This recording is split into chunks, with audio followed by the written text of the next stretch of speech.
All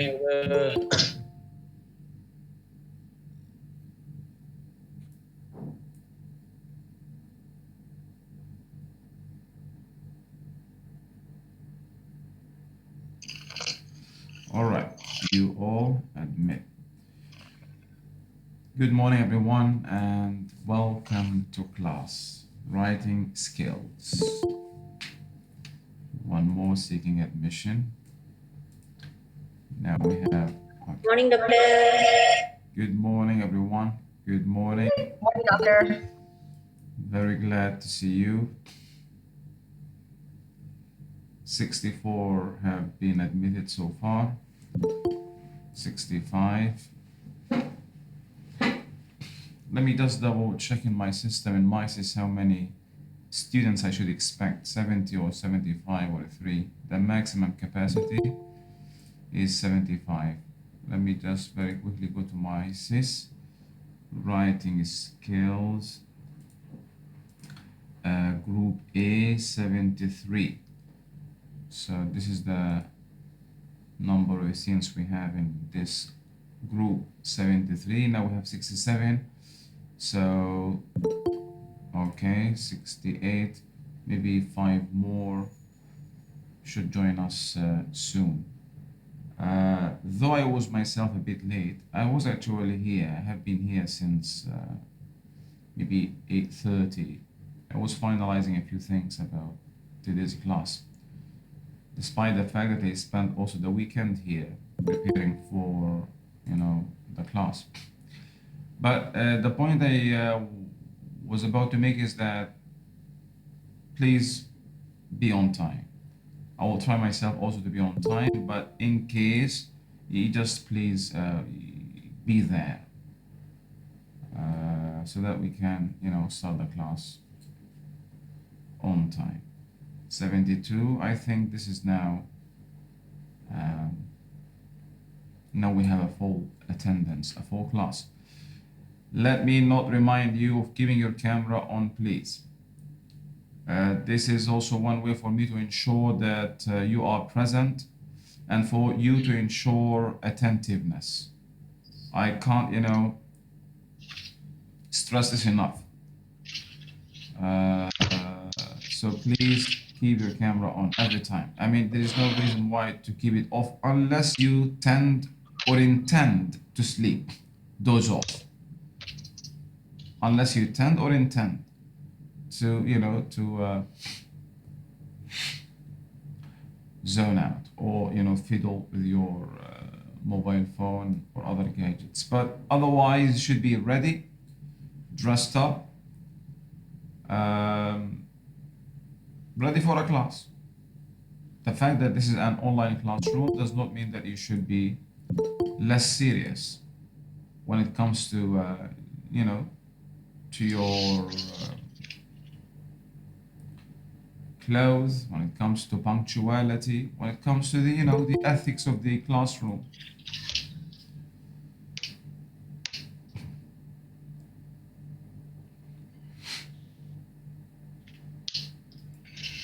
All right. Good morning again, and welcome to class. Let me start presenting. Today is the second week.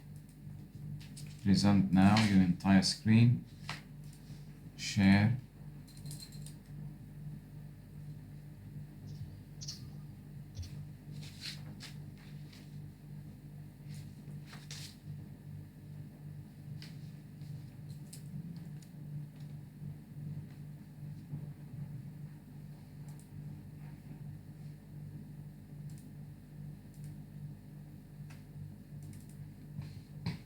All right.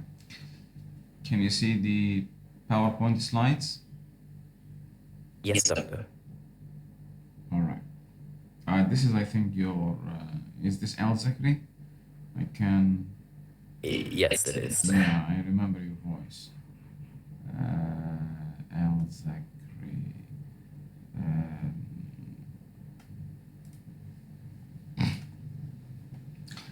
By the way, what was your grade, Al-Zakri, in reading skills? I think it was B plus.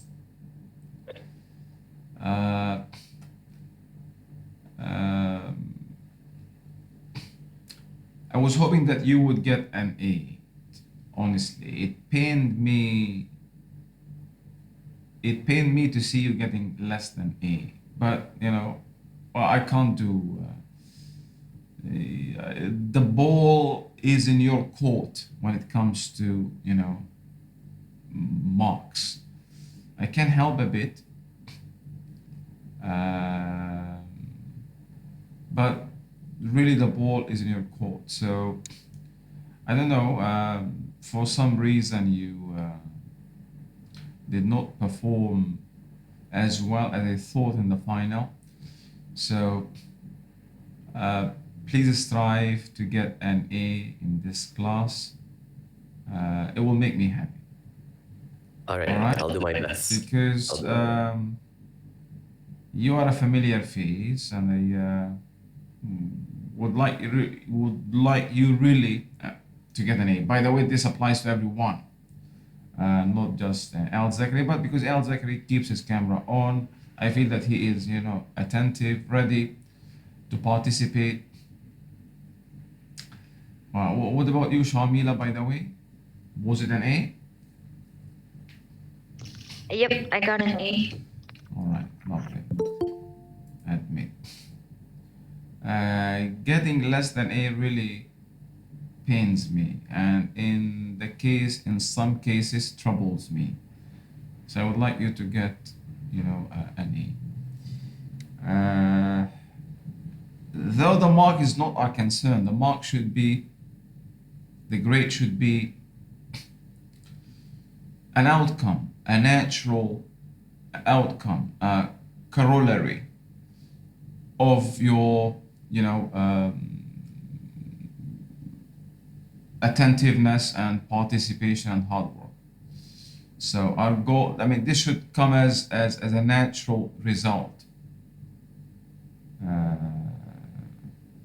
So our goal is language acquisition, the acquisition of these skills, and so the development of your language proficiency, communicative proficiency, writing competently in this case, written discourse, effective written discourse, written communication, and the other courses, you know,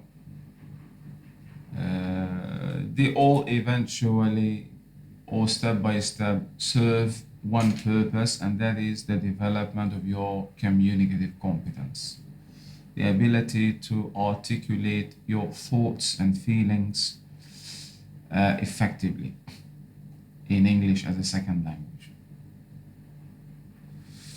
So this should be the ultimate goal. CC, communicative competence, proficiency in English, oral proficiency, oracy, and written proficiency. What is the chat column? Oracy. This might be a new word. The ability to speak English fluently and accurately. Oracy. The oral ability. Speaking fluently and accurately. And in the case of our course, it's writing accurately and communicating your thoughts in the written mode competently. So competent writing.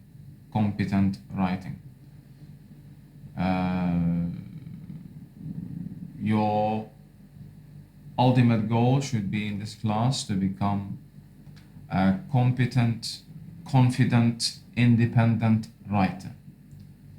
And as we shall see in the course, this is something within your reach. It is not out of your reach, because writing, as we shall stress, is a learned skill rather than a natural gift. So a learned skill, just like any other skill, driving, word processing, dancing, cooking, it's something that can be developed with practice, determination, and the sweat.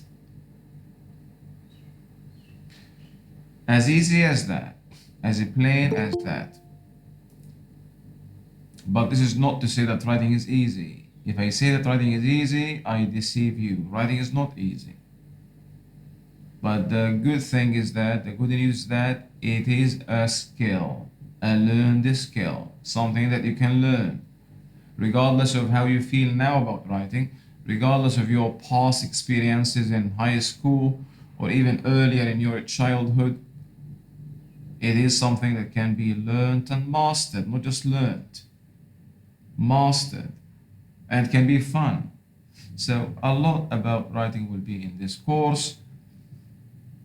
Last week we explained the instructional plan, set the stage, in other words. Today we have an interesting pack of topics, a selection of topics to discuss as a way of introducing writing, background about writing. So let me now move on to the slides and take a look at the topics that I have selected for you to provide you with a background about writing or an introduction to writing skills, to writing in English, an introduction to writing. Beginning from next week, we're gonna look at specific topics. So next week we're going to look at 5 elements of good writing. The week after, some mechanics, grammar and mechanics, writing basics. And beginning from week 5, we shall start the process of writing with the first step in the process of writing, and that's pre-writing. So we shall learn that writing is a process. We shall learn that writing is not an automatic process. Not something that it doesn't work the way it works with Aladdin and his magic lamp. No, you do not rub or press a button or rub the lamp and the genie would come out. Hey, I want a wonderful, well-reasoned, convincing essay with a solid thesis statement and convincing support. It doesn't work like that. Even for the best of writers, the most accomplished writers, it is a process that involves steps. And so no writer holds a pen and straight away after 1 hour, half an hour, a day or two, comes up with a paper or a book or a journal paper or an essay. It doesn't work like that. So do not fool yourself. And if anyone says the opposite, then he is fooling you and giving you a recipe for failure right from the start. So we should understand really that writing is a process. Writing is not easy. Writing requires hard work. But we should also equally recognize that it is a skill, a learned skill. Okay, let's move on to our class. Unless you have a question. Does anyone have a question before we move on? Excited? Ready? Damn the online class. I wish I could, again, see you in a physical classroom. An introduction to writing. Okay, this is my first slide, the cover. These are the topics we have for discussion today that will orientate you about writing, that will, provide like some kind of introduction to writing. Before we start the nuts and bolts, beginning from, the next classes, especially class 5, beginning from class 5, session 5. All right, so we have how many topics? 1, 2, 3, 4, 5, 6, 7, 8, 9 topics we're going to go through within, the time of this session. Writing skills definition, characteristics of written language. We're going to look at key issues in writing.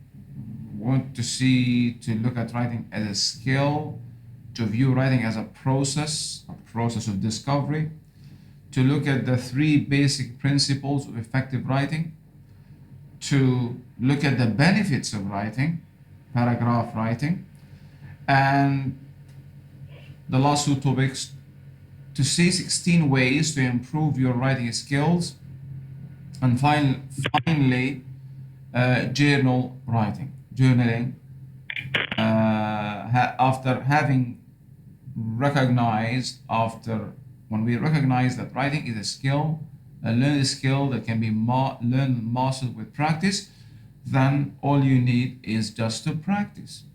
And so journaling or keeping a journal will provide you with this golden opportunity to practice even before we start writing.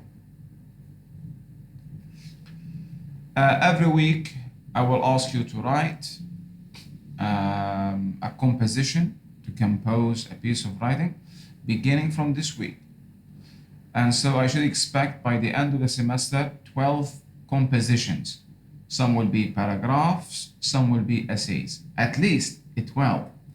I may ask you to write more than 12, but the ones I am going to collect will be 12. And having said that, I think you've already taken a look at the assignment 2. Have you seen it? Where is the let me go to WhatsApp. I have already, whatever I send you, you should keep a copy. You should print out certain documents and keep them, handy. Okay, I think you can see. Can you see this? Sharmila, can? Yes, doctor. We This can see it. I have WhatsApped you this morning regarding assignment 2. So I have titled assignment 2 as a portfolio of compositions, group work. Well, this involves actually individual work and group work. The first step or stage will be individual work.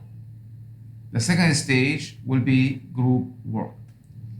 As you can see, the weightage for this is already stated in the course outline, that assignment 2 carries 30% of a class assessment. These are some guidelines to follow for each weekly composition. Beginning from this week, I will ask you to write a paragraph even before we start learning about the process of writing, the steps. This will, prepare you. Write a paragraph or an essay weekly as instructed in each class. This means that in each class, I will ask you to write either an essay or a paragraph at home. As I said, maybe a number of compositions, but there will be one that I want you to bring to me before the beginning of the next class every week. This particular piece, the weekly piece you're going to submit to me or hand in to me, first of all, you will write it individually. And so we have 75 students, so 75 compositions. The next step, after you write it as an individual, I will provide you, of course, with a topic. I will provide you with a topic to write about, an assignment. Is to sit with the members of your group and study each other's composition carefully. So now each one of you belongs to a group. I don't know. Did I ask you, Sharmila, to form the groups? Yeah. Kirby has already sent it in the WhatsApp. Yeah, that's the question. Have you sent me the list? Yep. Writing skills, group A, where is it? She sent it in the WhatsApp group.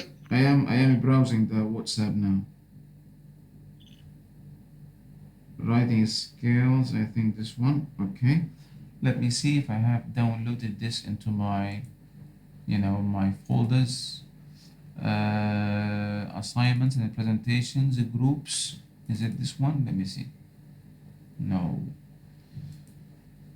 So I'll go to WhatsApp, and I think you see what I'm doing now.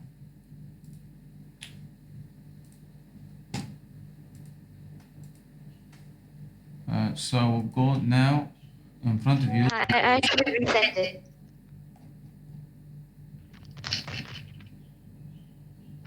Where is it?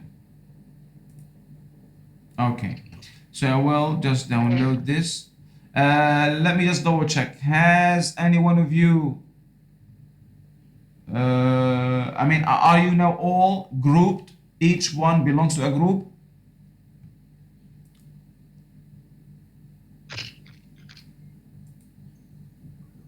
There should be 12 groups. Okay, 1, 2, 5 elements, grammar and mechanics, S.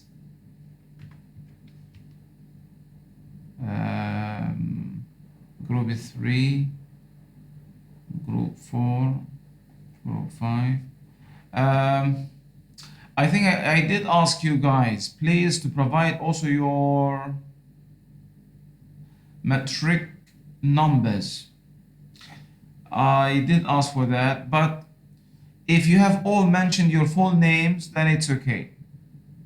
Have you all written your full names? I don't want half names or nicknames. Otherwise, you need to add your metric number. Yes, sir. Everyone's name is a full name. Name should be in capital letter. Name should be in uppercase. I see that your names, many names are in lowercase. Even your name, Sharmila.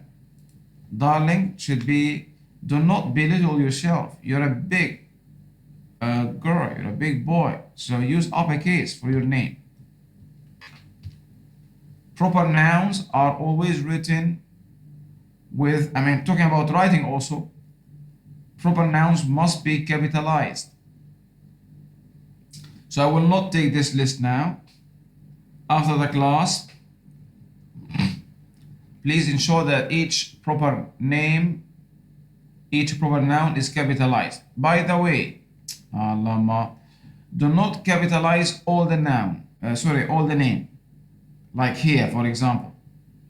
I want only the first letter to be capitalized.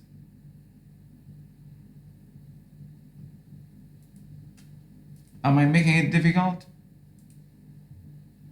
I don't want the whole name to be capitalized, but each name should be capitalized. The first letter should be in uppercase. So can you please resend it to me after the class by the end of the day? Can? Yes, sir. Hirosha will be working on it. Thank I'll you. be working on it, sir. So each one of you, I suppose, now belongs to a group. So you know the members of your group. Okay, let's get back to do not save. Where are we? Where are we? What's this?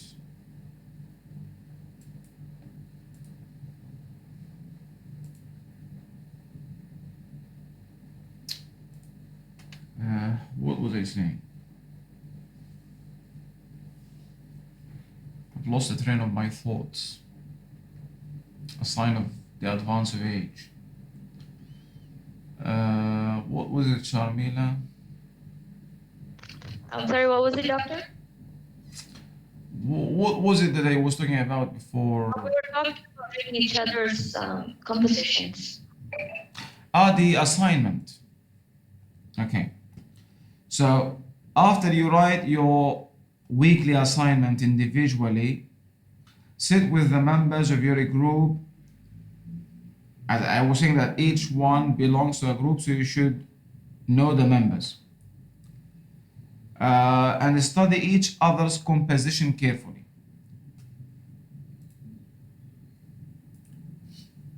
And so you should exchange your, if you cannot sit face to face, I mean, yeah, face to face around the table, in a cafeteria, in a coffee house, then exchange the, maybe you can hold a conference, a Google Meet. You plan for it. Maybe you can first just exchange the pieces of work for a day or for an hour or two to look at them, and then you hold a conference, a Google Meet conference, whatever platform you're going to use, and discuss your pieces of writing. What's next? Decide on the best piece. So you need really to meet and to study, the composition of each one as a group. Decide on, if you are 5 in the group or 6, decide on the best piece as a team. It might not be an easy job. Everyone would like his piece to be the best, but you're going to do it objectively. So at the end, you need to select one piece, one of the members that you think maybe you can vote. If you plan for it. I mean, part of the course is also to foster and develop, besides communication, also collaboration and the choice and the creative thinking. The 5 C's of education: communication, collaboration, choice, creativity, and critical thinking. As you decide on the best piece, all of these 5 C's of education of the 21st century will be developed. What they call soft skills. Though this is not a good way to label them, because they are as important as the hard skills, arithmetic, calculations. So designating them soft skills does not mean, or should not mean, that they are less important than hard skills. But this is another story. Where are we? Getting back to the assignment. So decide on the best piece, composition. Refine it further as a group. So as a group, refine the piece. Make sure it's error-free, because this will be graded.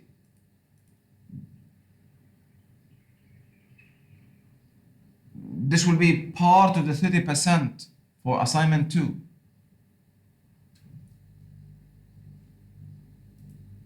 Let me get rid of this. Okay. And then after you refine it, after you improve it as a group, and ensure that it is, effective and error-free, then hand it in to me. Of course, computer typed or written. Computer typed. Not handwritten, computer typed.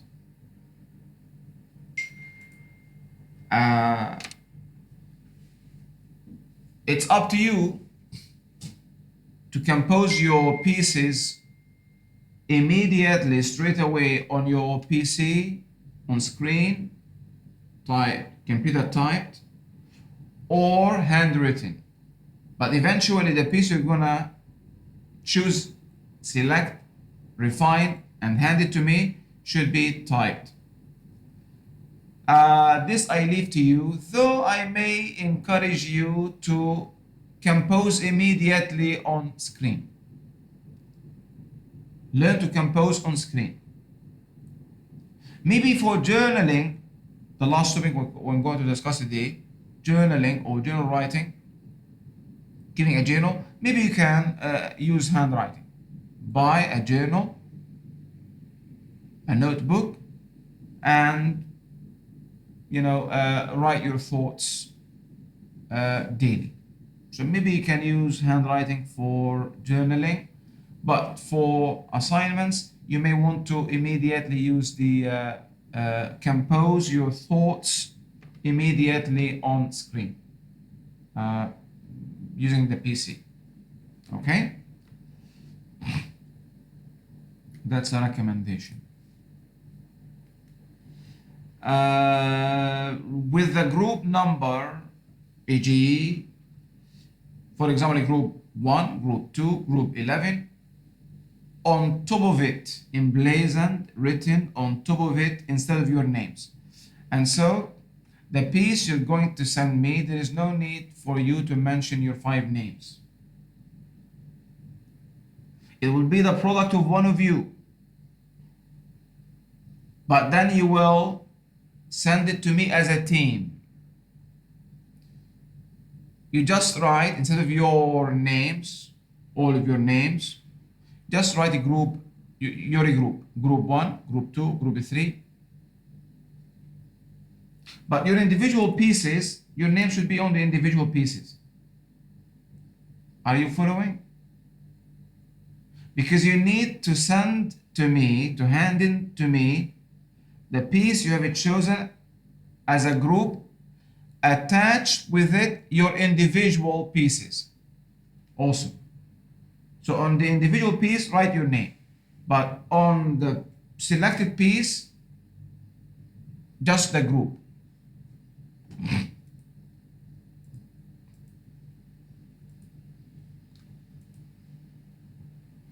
Attach with your selected work all the other compositions of the other members with the name of each member writer on her composition.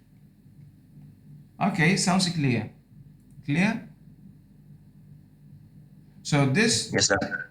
this very day, today I'm going to give you we expect 11 compositions because how many groups do we have?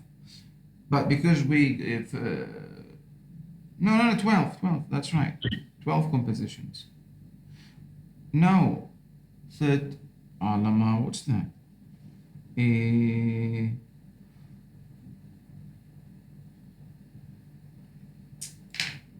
Wait a minute. I am going to give you a piece today.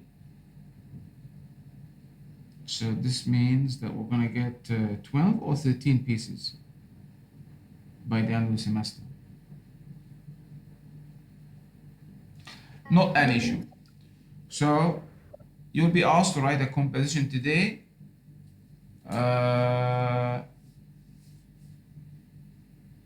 You will be asked to write a composition today. Just write your group at the end. Group 1, group 2, group 3. Does it make sense? Okay. Let's go to the slides.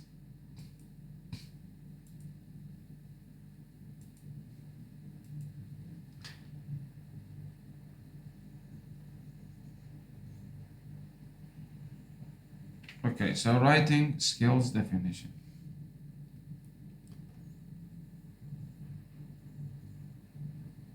Al-Zakri, can you read the first paragraph, The ability to write meaningful sentences, paragraphs, and essays which a reader can easily understand is termed as excellent writing skills. It is a perfect way to write and express your views on the topic you want to address your audience and listeners. Writing skills is the ability to write meaningful sentences, paragraphs, and essays which a reader can easily understand. This is writing skills. This is excellent writing skills. It is a perfect way to write and express your views on the topic you want to address your audience and listeners. Shamila, read the next paragraph. Writing skills are an important part of communication. Good writing skills allow you to communicate your message with clarity and ease to a far larger audience than through face-to-face or telephone conversations. And so there are skills to be learned. There are skills, learnable skills that can make your written communication or discourse clear and easy to understand. And so can be disseminated to a wide audience, not just nationally, but internationally. Writing skills are an important part of written communication, Good writing skills allows you to communicate your message with clarity and ease to a far larger audience. You might become an international writer. Your writing can might reach thousands or millions of people. This is not the same case with face-to-face or telephone conversations. Developing writing skills can really be awesome. We're going to look at the benefits of writing in another slide later on. Okay, there are 7 characteristics of written language. These, if you remember in reading skills, we discussed them. Writing and reading are interrelated. They are not separable. What is written is meant to be read. What is read is something written. So let's just quickly go through these characteristics of written language, which we looked at when I taught you the reading skills course.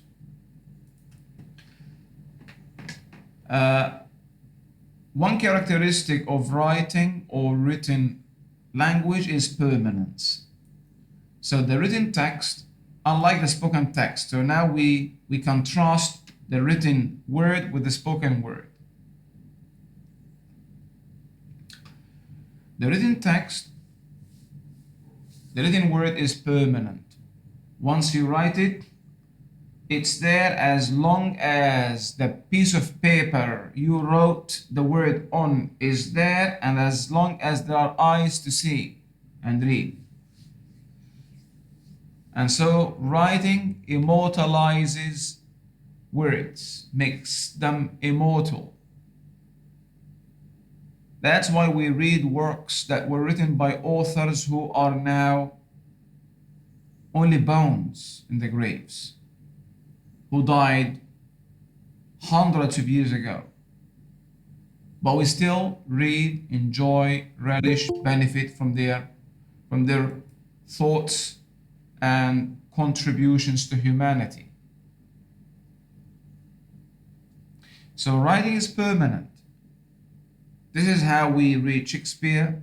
This is how we read many, the works of many writers, philosophers, scholars, people. So this is not the same case with the spoken text unless it is recorded. And this is a modern facility. Recording is a modern facility. Wasn't there at the time of Shakespeare or the time of Prophet Muhammad or earlier than that, Plato or Aristotle. So it's a modern facility. And we do not, we don't always record what we say. But the act of writing, the mere act of writing, it keeps, what you write. So you can refer to back, you can get back to it later on.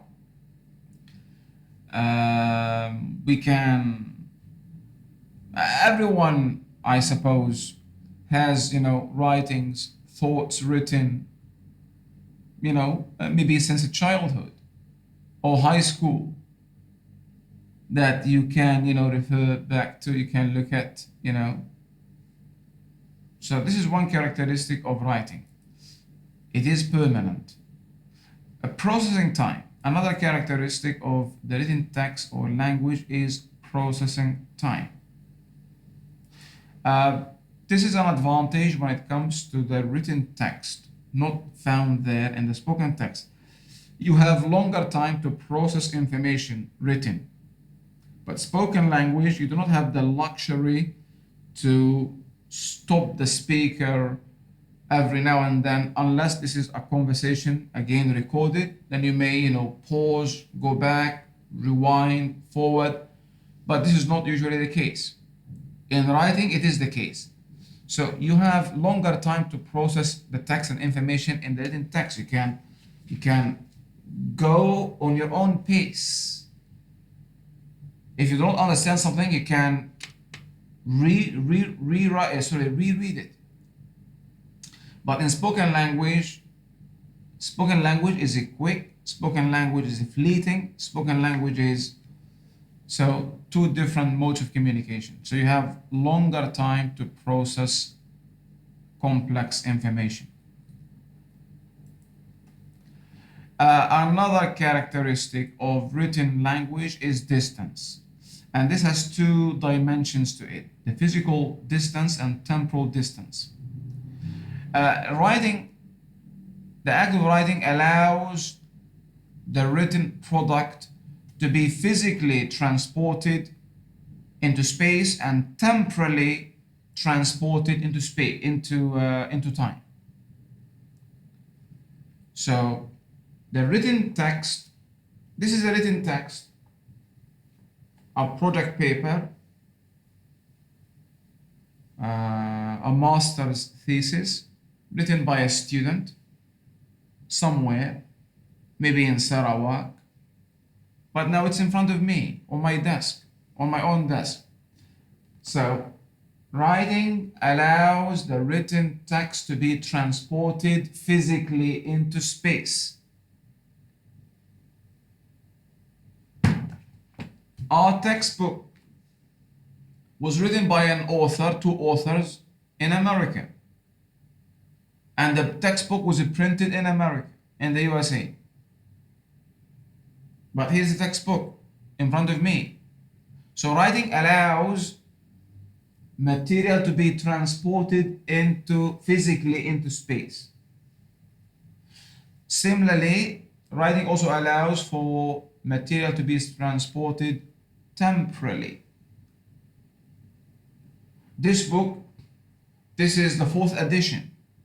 And this book was written in 2017, I think. 17. And now we are in 2021. So temporal, time dimension. It was written 4 years ago.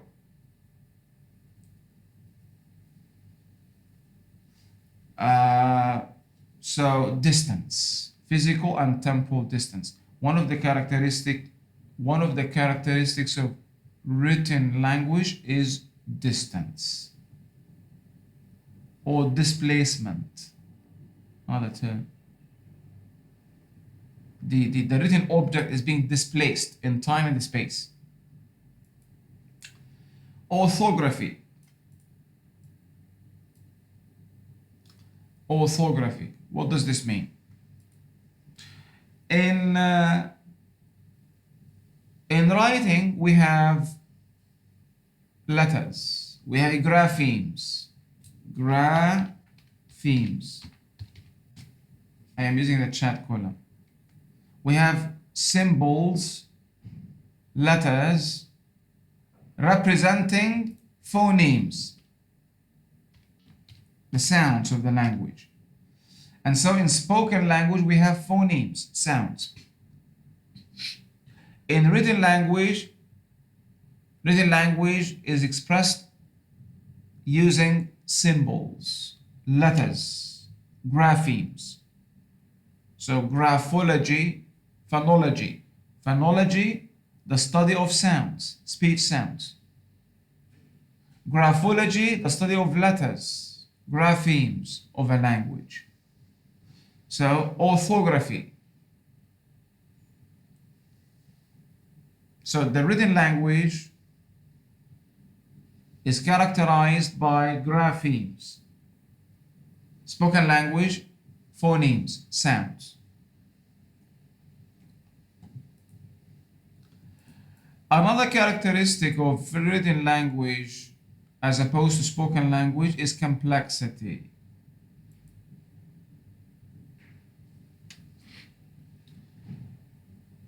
Which do you think is more complex, written language or spoken language?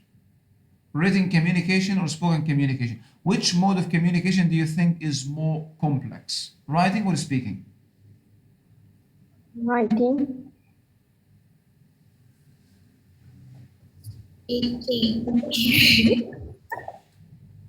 Writing, speaking? Writing. Writing. Both of I don't know. Speaking. Think of writing, think of speaking. Is it easier to sit down and write an essay or easier to go in front of an audience and make a speech? Which mode of communication is easier I think speaking is easier, Doctor. or more complex? I think writing will be complex. You have to think a lot. If speech or public speaking, but this is public speaking.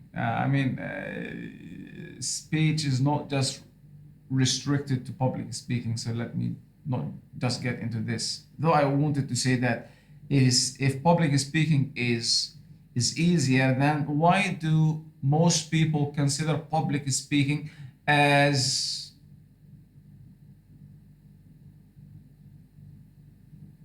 the most frightening experience? And that death is number 2. Notice, death is number 2, not number 1. Public speaking is number 1. Can you get that? But this is another issue. So, writing, speaking, which mode? More complex? Speaking. Writing is still more complex, but speaking is more of a challenge to me personally. Hi, yo. You can sing a symphony, yo. What do you think, sir? What do I think? Yeah. What's your... In actual fact, I think that both are complex. Yes, sir. You're But each one is complex in its own way. I wouldn't say that writing is easier or more complex, or speaking is easier or less complex. I would say that both are complex in their own ways. I'll give you an example of the complexity of both. I mean, an example of a spoken message and the same message written using expressed in writing. I mean, a thought expressed in the 2 modes of communication, written, writing, and speaking. And see whether you think really one is easier or both seem to be complex but in their own ways.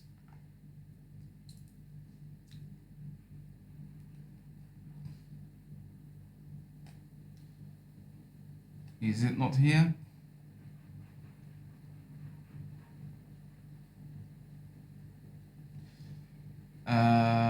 Alamide. I thought I included this example, but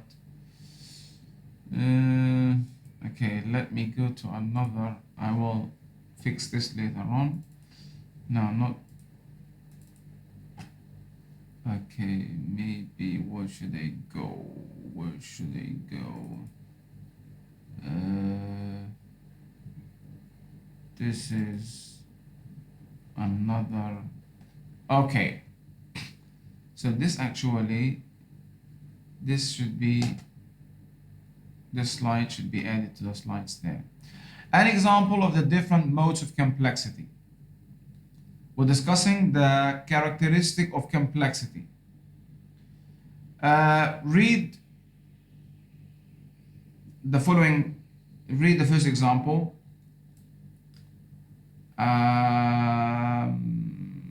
because of the frequent ambiguity that therefore is present in a good deal of writing, readers must do their best to infer, to interpret, and to read between the lines. Now this is an example of written language. Now read the same thought, the same message expressed in spoken communication. There is a frequent ambiguity in a lot of writing, and so readers have to infer a lot. They also have to interpret what they read, and sometimes they have to read between the lines. Read them on your own and see. Read them consecutively.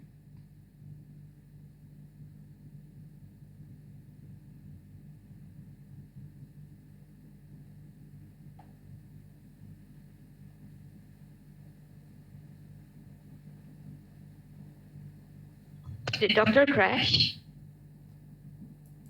What's that? What do you mean, Shamila? No, I think there's something wrong with my internet. Just crashed. Haven't you seen the two examples?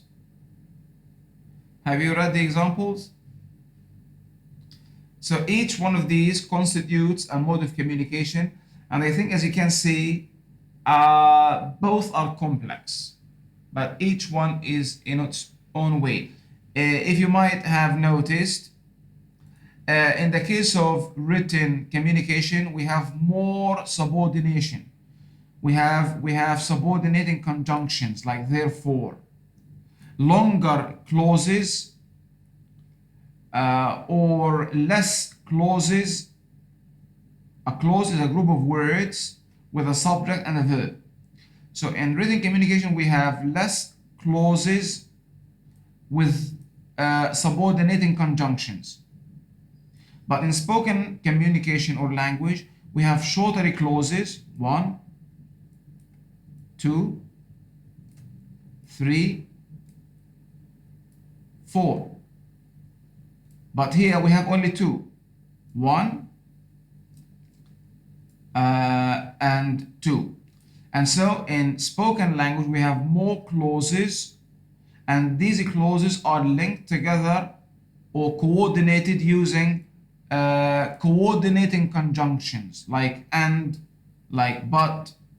So using coordination, but here we use subordination. I don't want to get into further details because this is not really our, what we are discussing. Okay, vocabulary is a characteristic again of written language. Does this mean that there is no vocabulary in spoken language? So what do we mean by vocabulary? We mean that the density of vocabulary in written language is more than that in spoken language.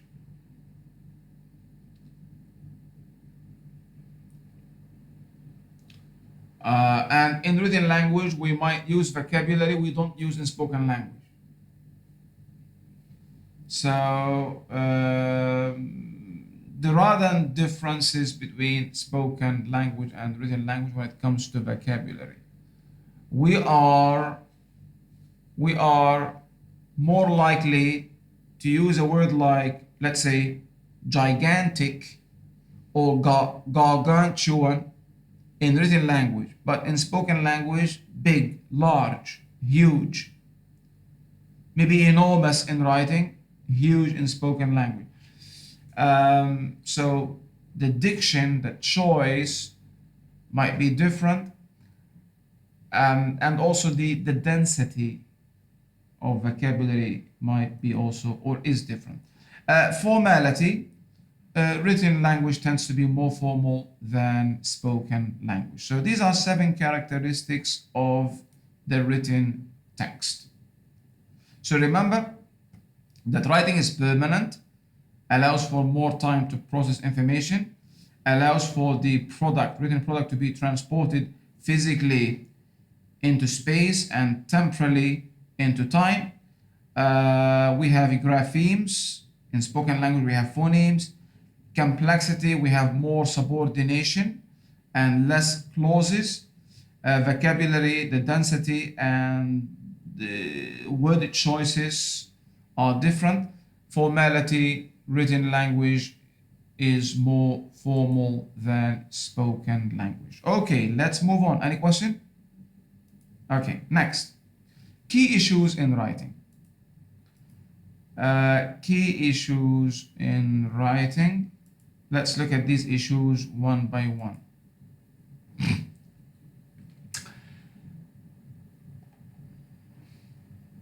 Okay. Question. How is writing like swimming? Think about this question. Think about what is similar between writing and swimming. How is writing like swimming? Try to think of the relationship between writing and swimming. What could be similar?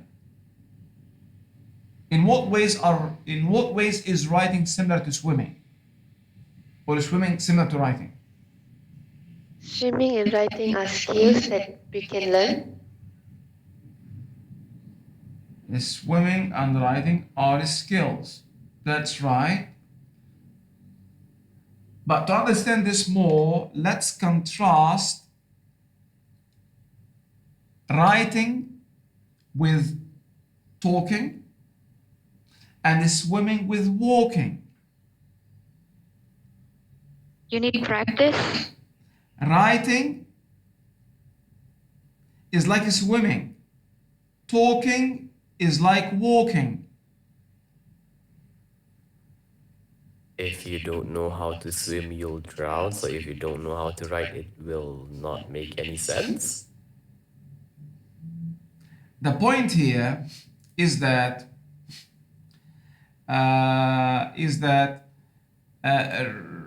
writing and swimming are culturally specific learned behaviors.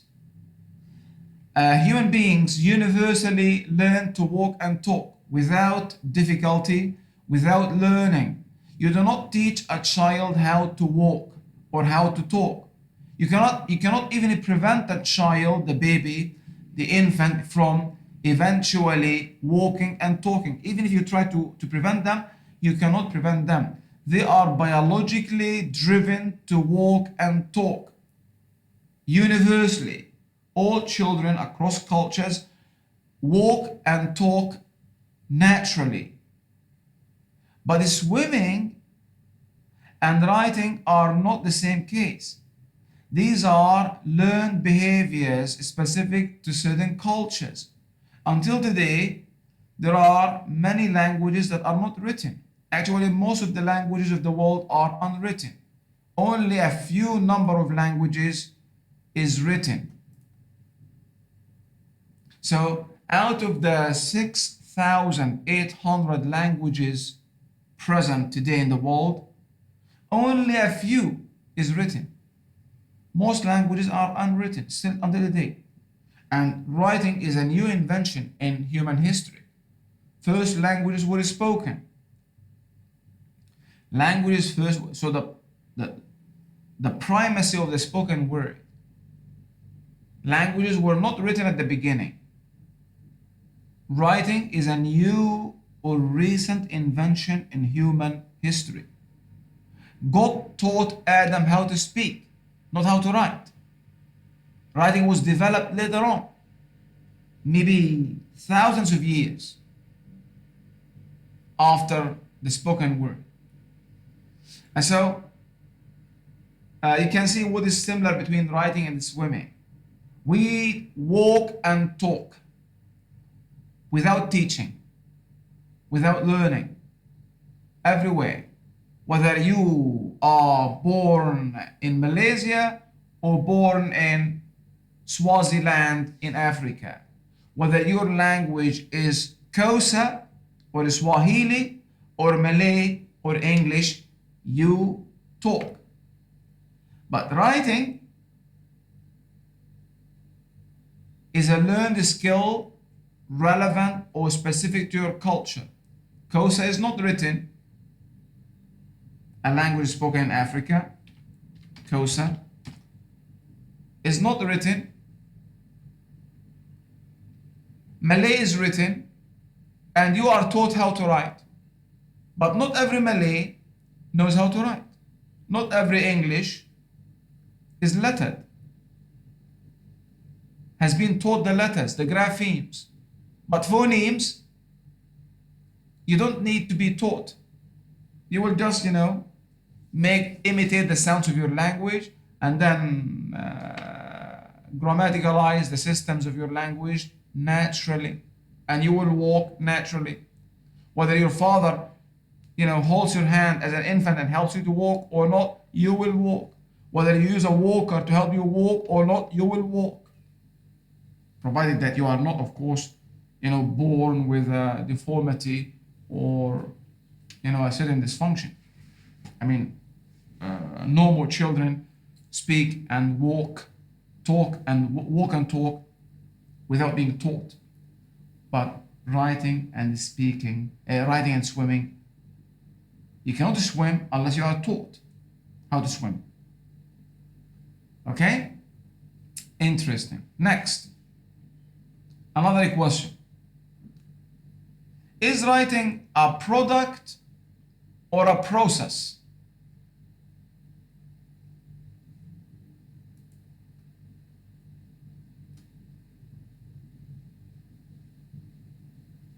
How do I get rid of this message?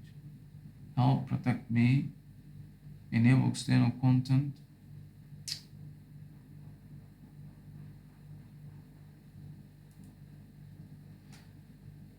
So, how is writing now a process or a product?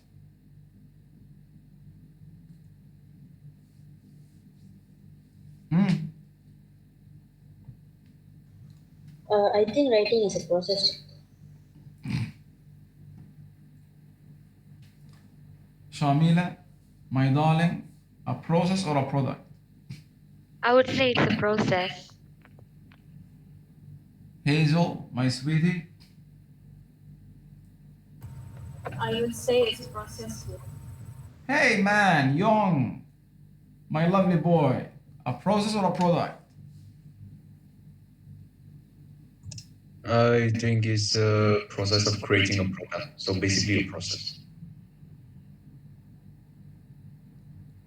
You have said two things. Can you clarify your thoughts?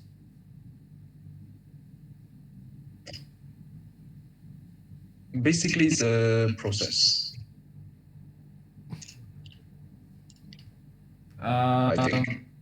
Patricia, what's your take on this issue? Is writing a process or a product? I think it's a process. I think the one that Young mentioned for process to create the product. Because in order for is it a process or product? I think like that to create a product. You are right. And so it's actually both. It's a process that leads or should lead eventually to a product. It's a process that should lead to a product. A product, a paragraph, a composition, a report, an email, a book, a paper. So it's a process that leads or should lead, because when we write, we do not write for the sake of writing.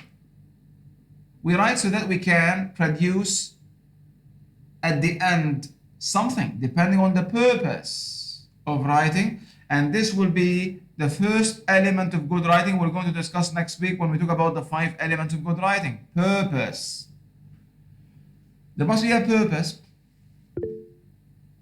And so there should be a product at the end. If you spend a day, 2, a week, a month trying to write a paragraph, and at the end you do not come up with a paragraph, then the process is not useful. The process should lead to a product. And so we write to produce. We write to produce something. So think of it as both. a process that leads or composition involves then both a process and a product. Now let's look at another issue, and that is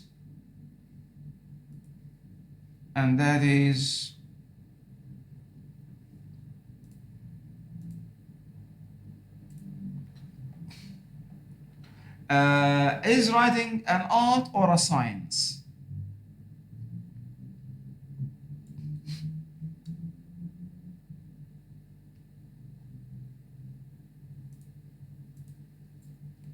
Is writing an art or a science? I think it's an art. Is it more of an art or more of a science? An art or a science? It Jennifer, could be both. Jennifer, what do you think? Come on, spell it out. Don't be afraid. You're not sure. Writing is an art. I think it's an art. Like what? Because we need to, how do you say that? I have no idea. But we need our creativity to write. Yeah, we must have that, deep thinking. We can't just write something just like that. We need to express it to the audience well. So a lot of thinking. Yeah, something like that. Writing involves thinking. This is interesting. We're going to see. Yeah, that writing is a process of thinking. Writing teaches thinking. So thinking is actually one of the benefits of writing, as we shall see, is that it will make you a better thinker. Writing is lovely. Writing is useful. Writing is fun. Writing is great. Difficult, I agree. Not easy, I agree. But the payoff is great. I don't know, my books are not here in the other office now because I think you remember that I had trouble with my AC. So until now it hasn't been fixed. So I've moved to another room until they replace that, unit. So they said it would take about 3 months to replace it. So I'm in another office. So most of my books are in the other room. Otherwise I would have shown you some of my products. A process that leads to a product, of which I'm proud. Some of my books, they are in the other room, as I said. Do I have any here?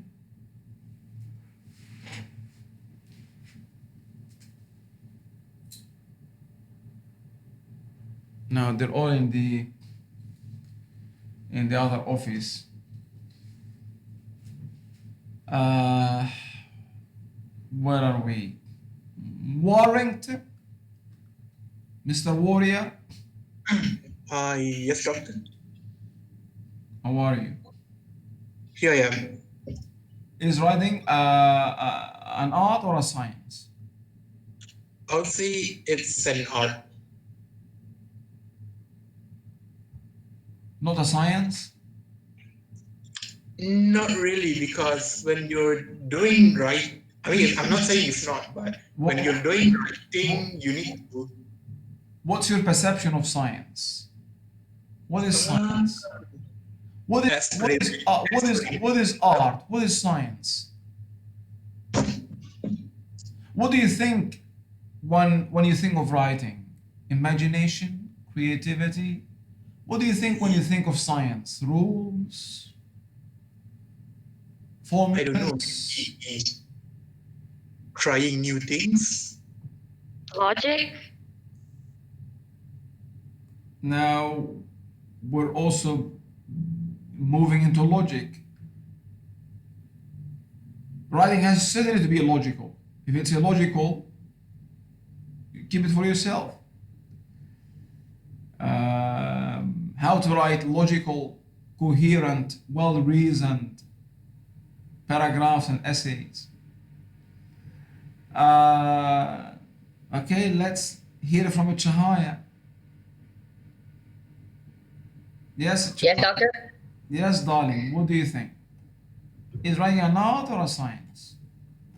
Most of the time, I can think it's art because like people would say, it requires like creativity, imagination. But if it's science, I'm not so sure much because I'm more exposed to arts in writing, actually. Devaney, what's your opinion? I think writing is an art. Devaney, why do you deprive us the pleasure of seeing you?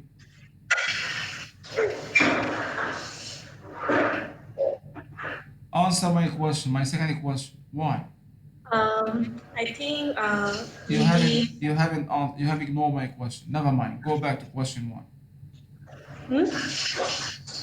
writing is an art because maybe we need creativity to write something like that. I think so.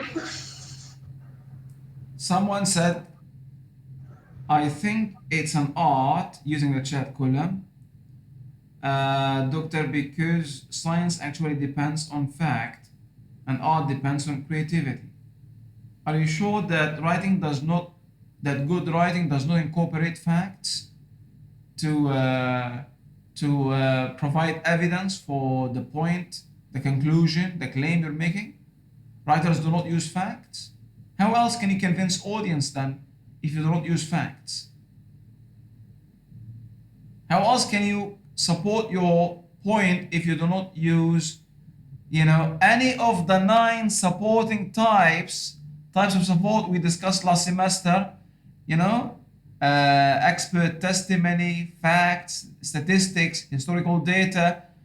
Remember that the class we had last semester is highly interrelated to this. And many of the things I discussed in reading are relevant to writing.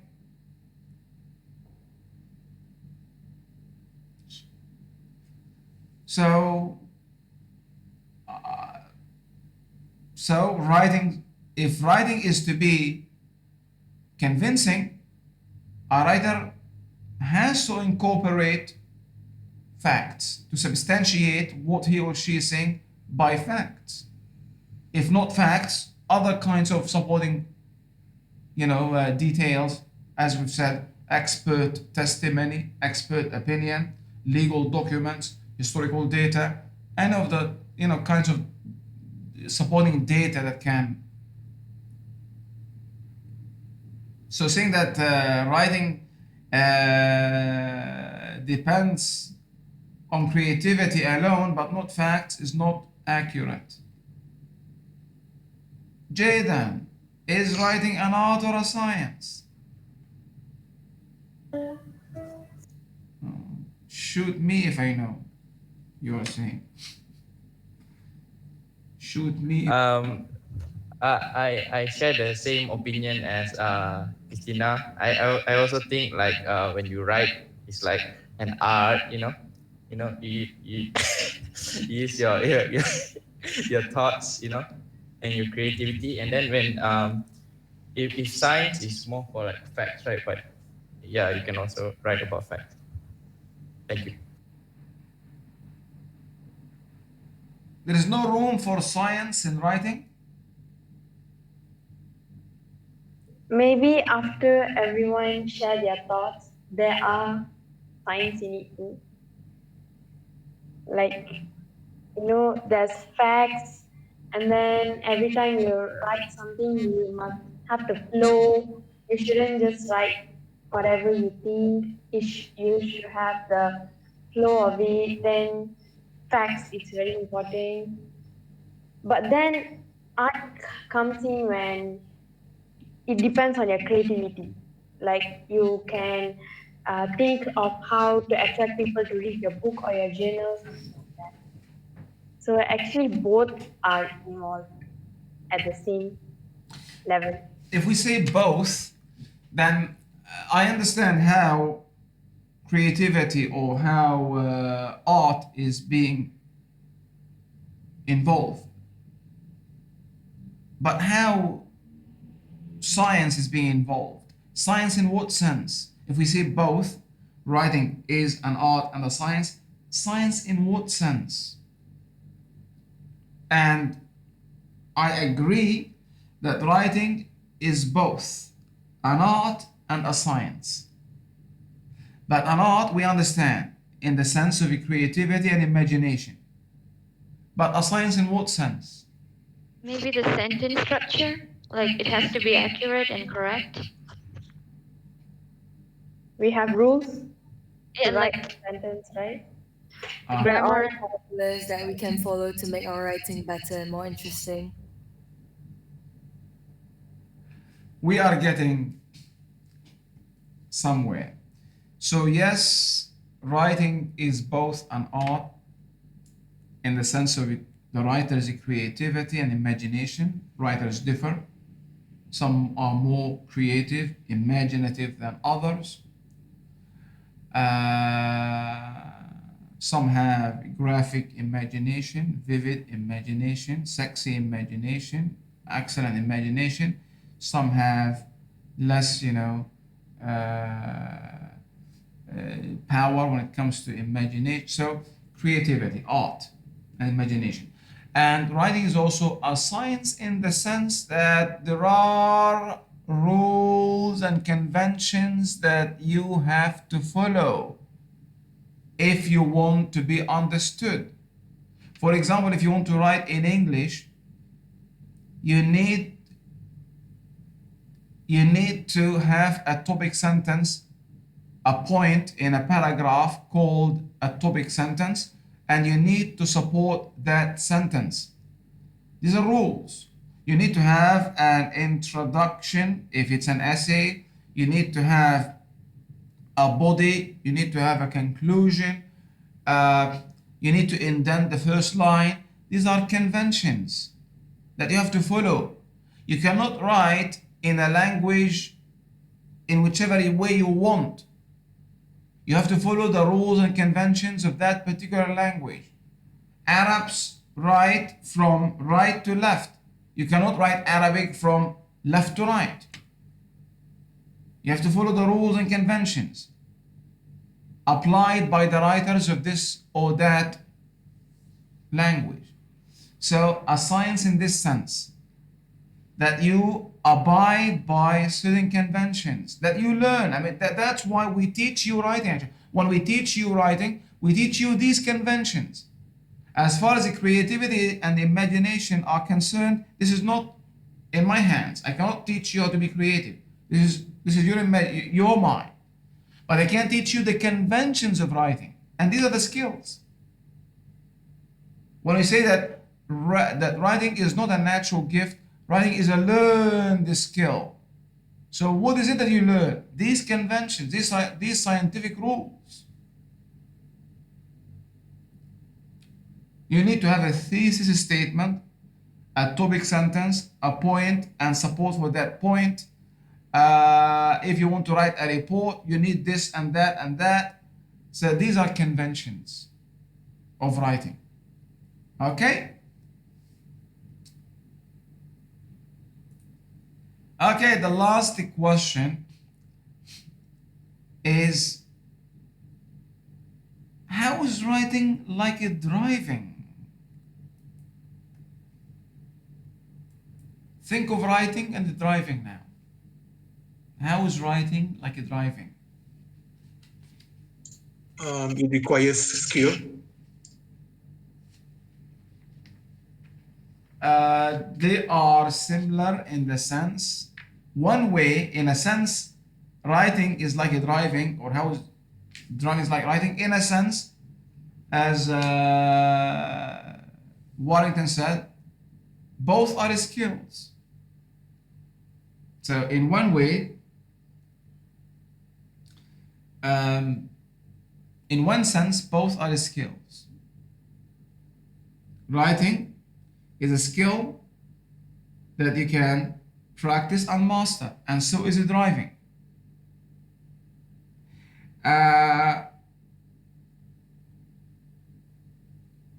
But in a sense, in another sense, how writing is like driving, if you have ever driven in another country, you know that some of the rules, conventions, the science part, that some of the rules of the road may be different. When I go back to drive in my country, the first week is terrible, because there are different rules. So there are different ways.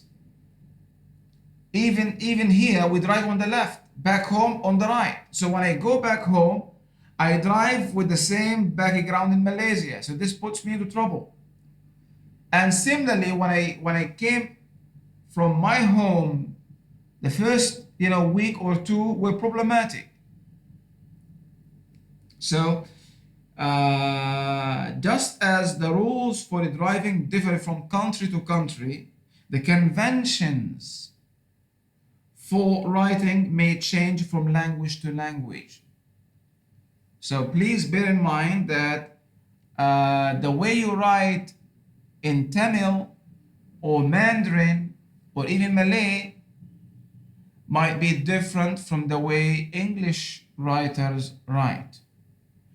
And so you can see now how writing is like a driving. In two senses. One, in the sense that both are skills to be learned. The other sense is that both require rules and conventions. And each language has its own rules and conventions. You cannot, just copy or apply the Mandarin rules of writing, the Tamil conventions of writing, to English writing.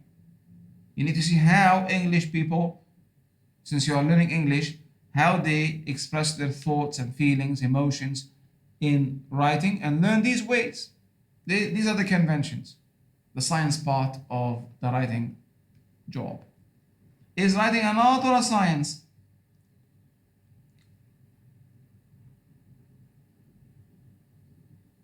Both. Okay, guys, we're done with this topic. Now I think we're ready for a break. So let's take a 15-minute break, and then we get back to continue our discussion about writing. Any questions so far? So we shall be back at 11:45, maximum 11:50. Okay, have fun. I'll play some music in the interim. Thank you, Doctor. Thank you, Doctor. You're welcome. Bye. Thank you, Doctor.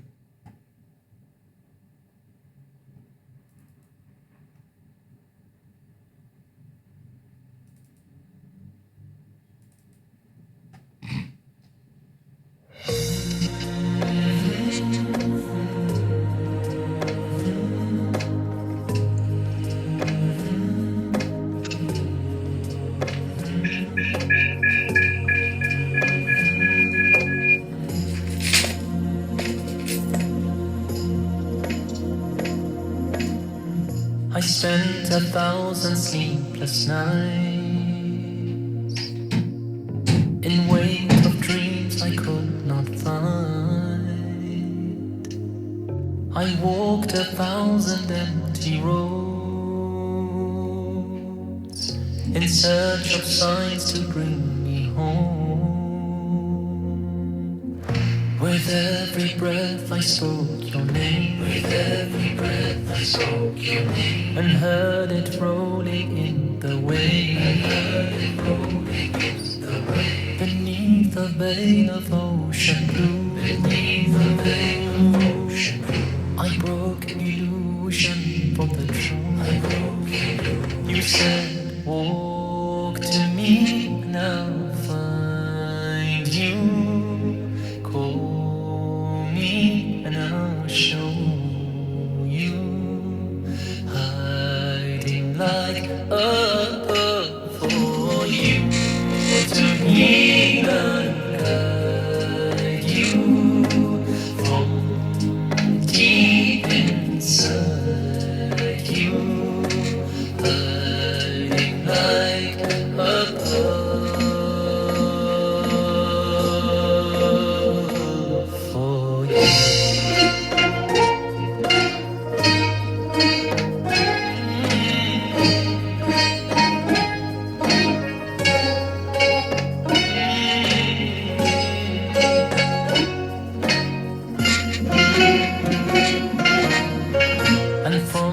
pulse beneath my skin. You call me to a source within, where every layer revealed one more, a secret brighter than before. And at the heart there lay just one, the root of all that I'd become. I watch the surface start to break.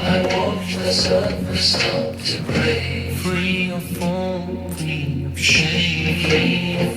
You said, walk to me, and I'll run to you. Call me, and I'll show you. Hiding like a puff for you to heal and guide you from deep inside you. Hiding like a puff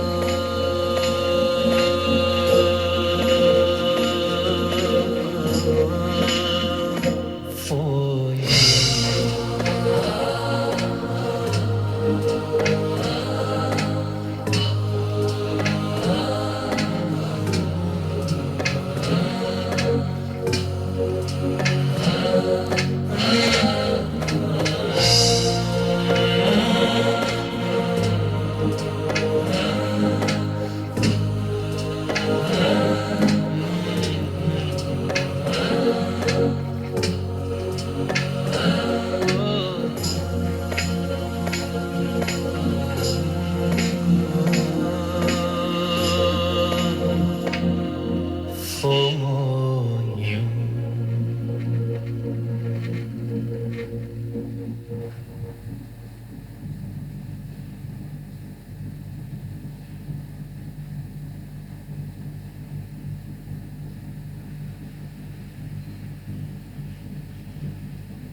Hello, class. Hello, doctor. Hello, doctor. Welcome back. Hello, doctor. I'm afraid I took longer than I should have. I was busy, adding something to my slides. That's okay, doctor, because it's just enough time. Thank you. Okay, so let's carry on. Present now. Your entire screen share.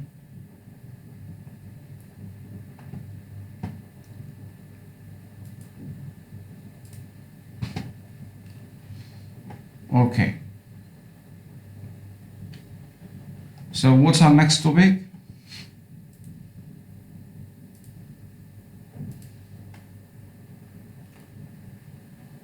Kong, look at the slides and tell me the next topic.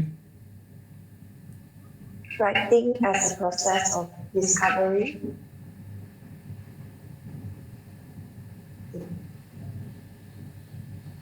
Writing as a process of discovery. Before that, writing as a skill. Have you skipped this?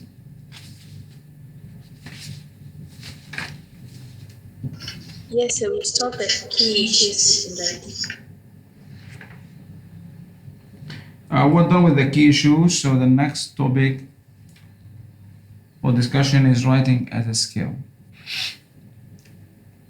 as a communicative activity, writing as an act, writing as an act, activity, something that you do. Not everyone is a naturally gifted writer. We want to forget actually about the idea of a natural gift. We want to stress that writing is a learned behavior, that writing is a learned skill.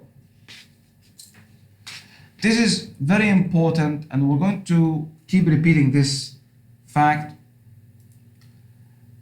throughout the semester. The importance of stressing that written language, that writing is not, that competent writing is not a natural gift, even if some might argue that there is some element of talent in it, but we want to stress that writing is not a gift, even if you have no gift at all. Writing is a learned skill. The importance of stressing this is that if you think otherwise, that writing is a natural gift, then you will never improve. Your attitude will be self-defeating. Well, writing is a natural gift and I don't have it, so why even try? See how self-defeating this attitude will be? And so it's crucial to have the right attitude. Crucial. So this is a point we're going to stress again and again until you really believe that it is a skill, and so I can do it. I can learn it. I can develop it.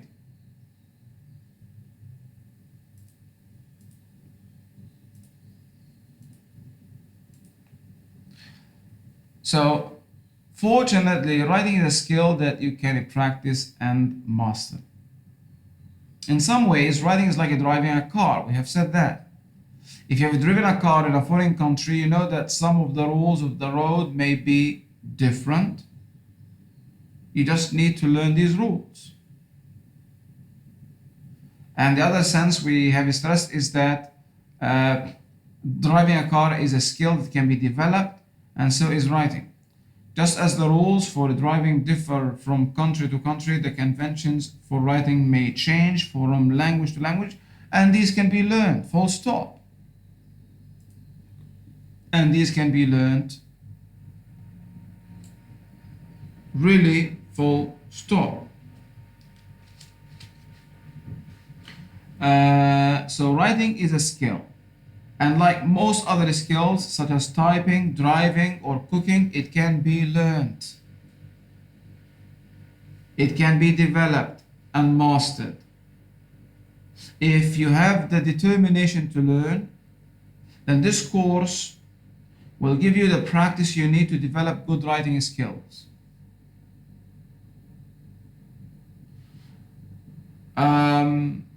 Of course, it's frightening to sit down before a blank sheet of paper or computer screen and know that an hour later you may not have written a lot worth keeping. It's intimidating.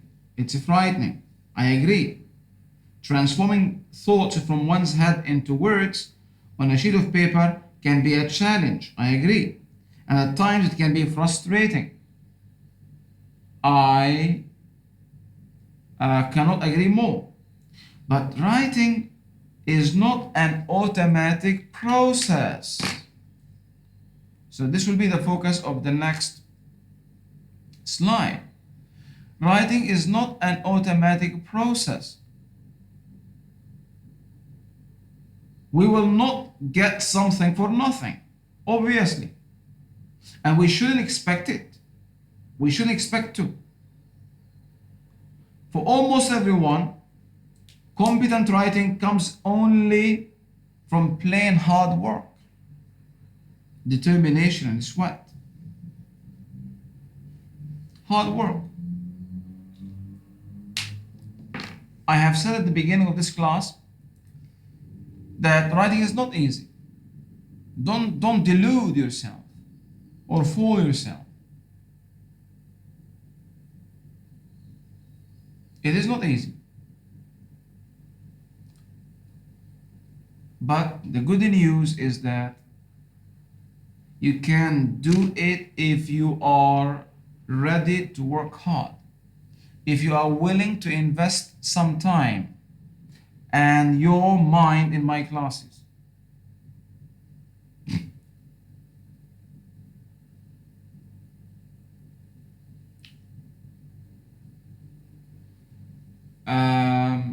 And so what you need to realize is that writing is a skill that anyone can learn with practice.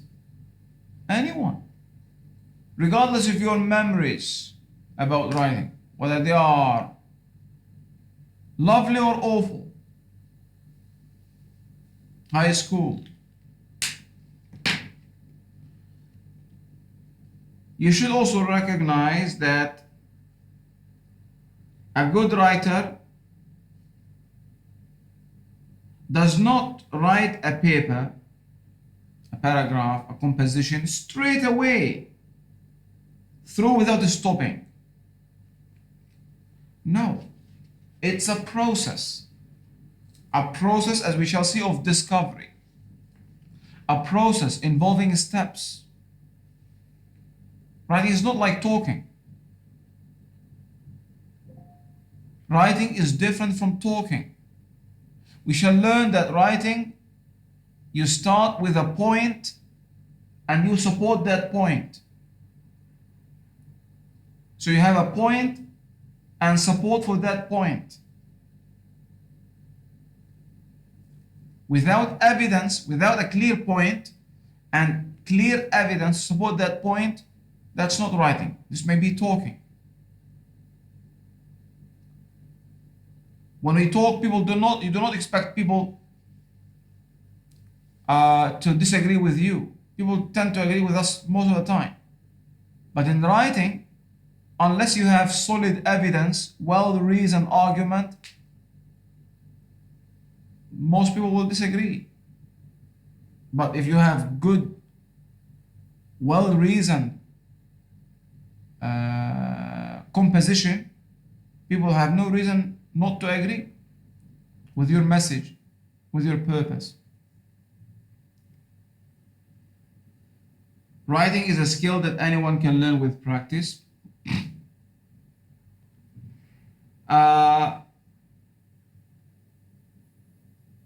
Thinking that you'll never be good at writing because you make too many mistakes in spelling, grammar, and punctuation is a fallacy.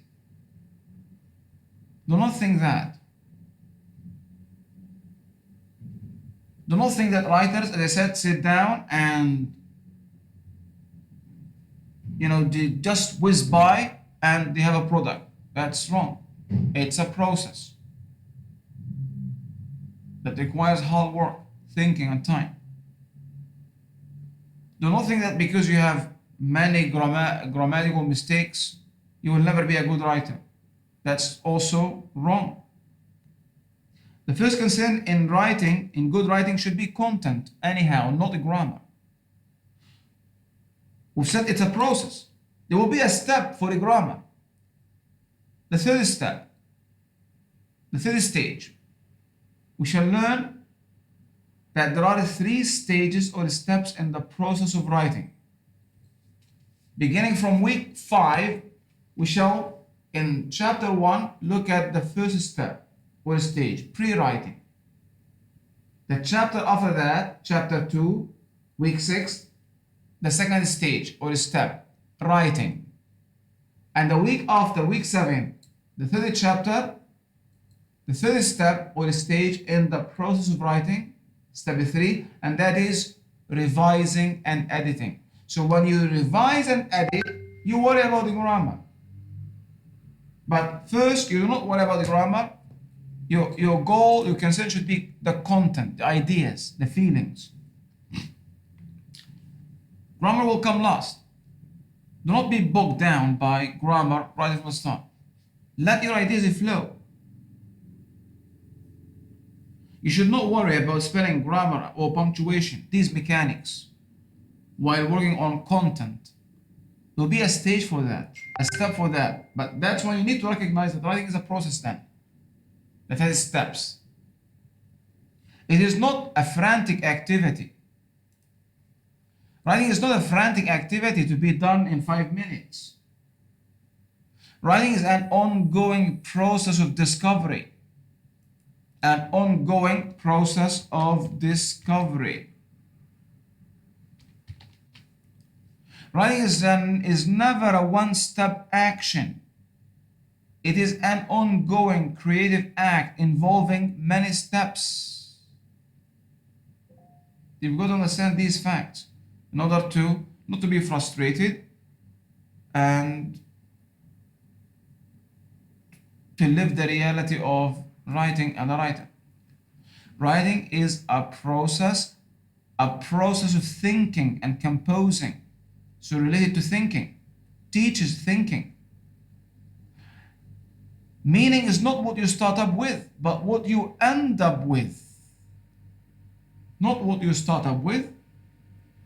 And that's why, again, it's a process of discovery. Maybe what you thought would be the topic sentence will become a point of support.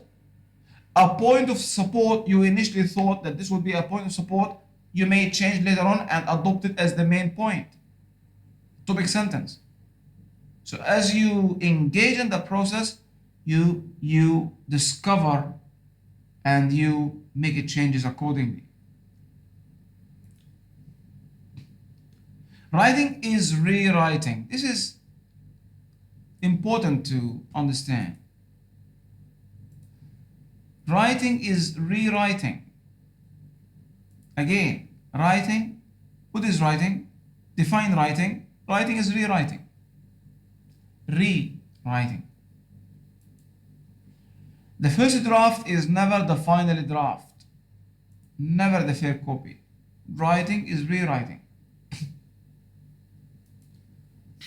Writing is an iterative process. You keep repeating, you keep going back, you move in a non-linear zigzag pattern. Not a linear, a zigzag pattern.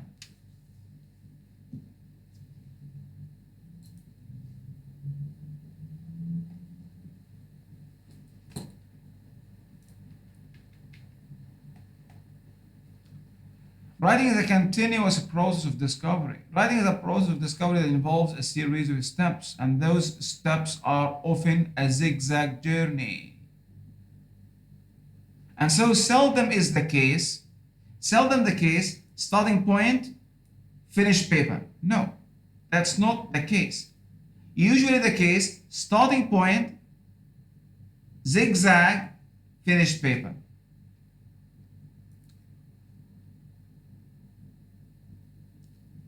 This is seldom the case. You start and then straight away you get the finished paper. No, that's usually not the case. The case is usually it's a zigzag pattern. So that's the nature of the process of writing. Writing is a recursive process. Recursive, meaning you keep going back. It's an iterative process. Not a straightforward process. A zigzag journey, we've said. Zigzag. This means that you draft, you write your first draft, and then revise and edit, then again draft, then revise and edit, then again draft and revise and edit, then again draft,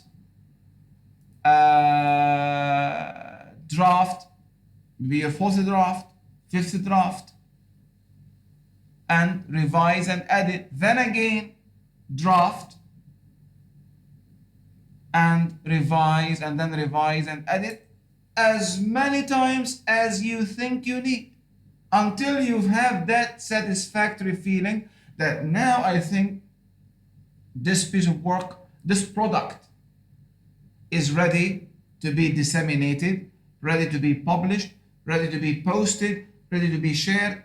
So you go in the process as many cycles of drafting and then revising and editing, drafting and then revising and editing, drafting and then revising and editing, as many times as you're the writer, I don't know, until that satisfactory feeling emerges. Now I can send it out.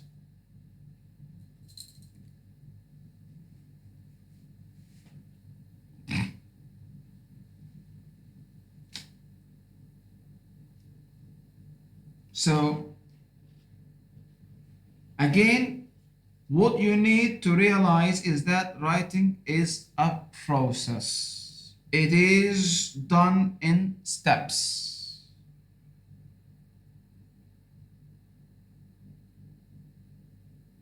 And so, even if you did poorly in English in high school,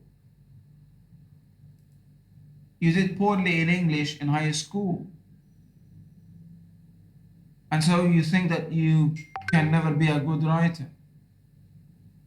No. Even if you did poorly in English, it is in your power to make English one of your best subjects in college, to make writing one of your favorite hobbies, if not a means of living and sustenance later on. It's in your power. If you believe writing can be learned, and this is what I'm stressing, forget about natural gift, it can be learned.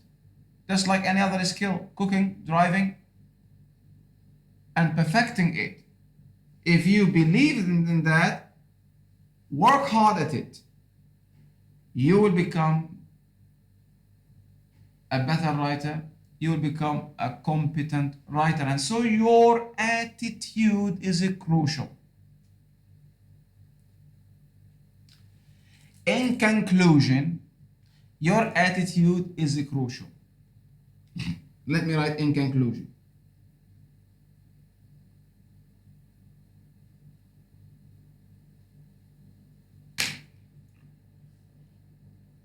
Having the right attitude. If you continue to believe you will never be a good writer, That's it. Chances are good that you will not improve. You've already set a psychological barrier. I can never be a good writer. I don't have the gift. My grammar is terrible. My school experience is awful. I can never be a good writer. You've already set a psychological barrier, a block. No way then. No matter how, regardless of the amount of instruction on writing and how genius your writing instructor might be, you have already programmed yourself, brainwashed yourself not to. But if you start believing that you can improve, that writing is a skill that is learnable, especially with an instructor like me, then chances are excellent that you will improve.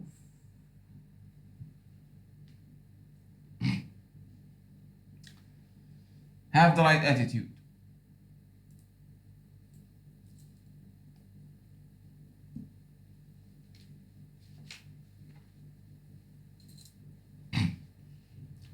So, writing is a skill, a learned skill. Should I write a learned skill? Writing as a learned skill. A learned skill. A skill, I mean, is by definition, anyhow, a skill is something that you learn and master with practice. Not a gift, not a talent. It's a skill that you hone, sharpen with doing, with practicing. So it is understood. Writing as a process. The point is that writing is often a process of continuing discovery. As you write, you may suddenly switch direction or double back. You may be working on a topic sentence and realize suddenly that it could be your concluding thought. Or you may be developing a supporting idea and then decide that it should be the main point of your paper. We're going to detail the process and the steps of the process of writing in this course. We're going to have 3 weeks for the 3 steps involved in the process of writing. Week 5, week 6, week 7. What is important to remember here is that writers frequently do not know their exact destination as they begin to write. When they write, they might begin with a blank mind. But very often they discover the direction and shape of a paper, a product, during the process of writing, a process of discovery.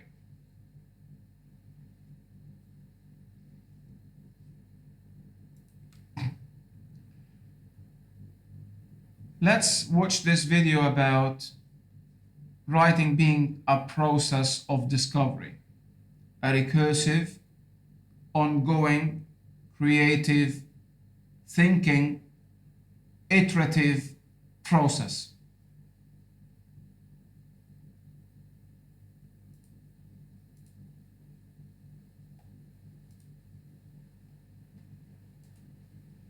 Oh my God, how can we play this?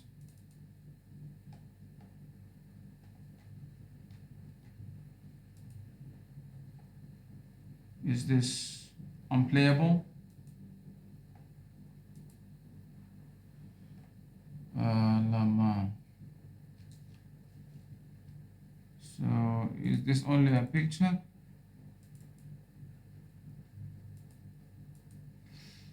Let me see, it might be in the folder. A folder of week 1 and introduction to writing. Is it maybe under links? These links, by the way, I have uploaded, I have uploaded on my Guru. So let's go for this link. So please, weekly or regularly, before every class, check my guru or your guru, the guru you like, whether my guru or your guru.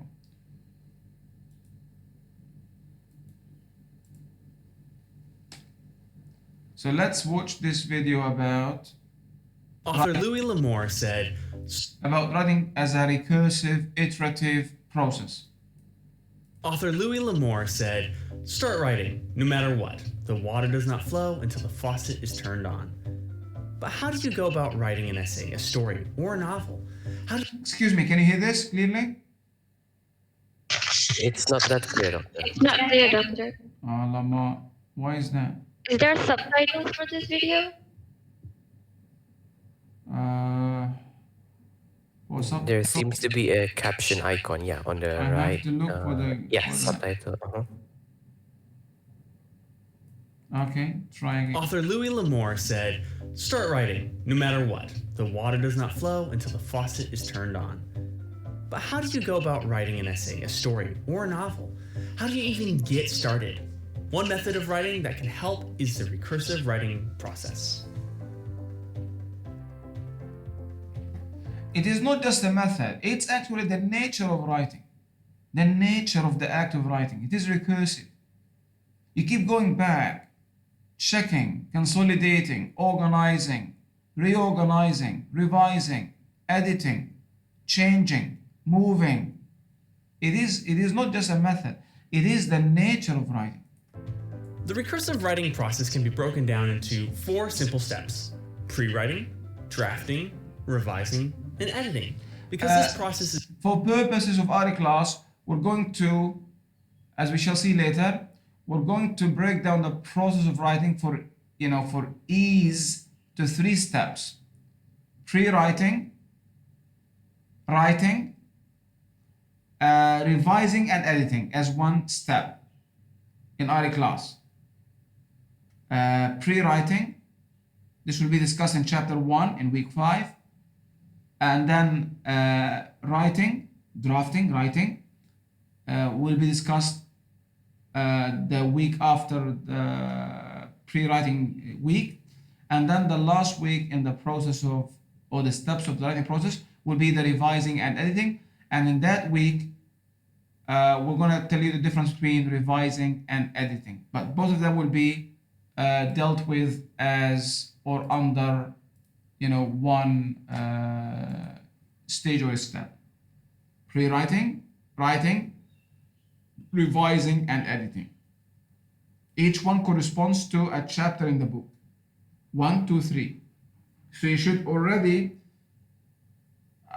if you haven't done so, then please browse the book so that you can get familiar with the organization of the textbook and what to expect and anticipate in each class.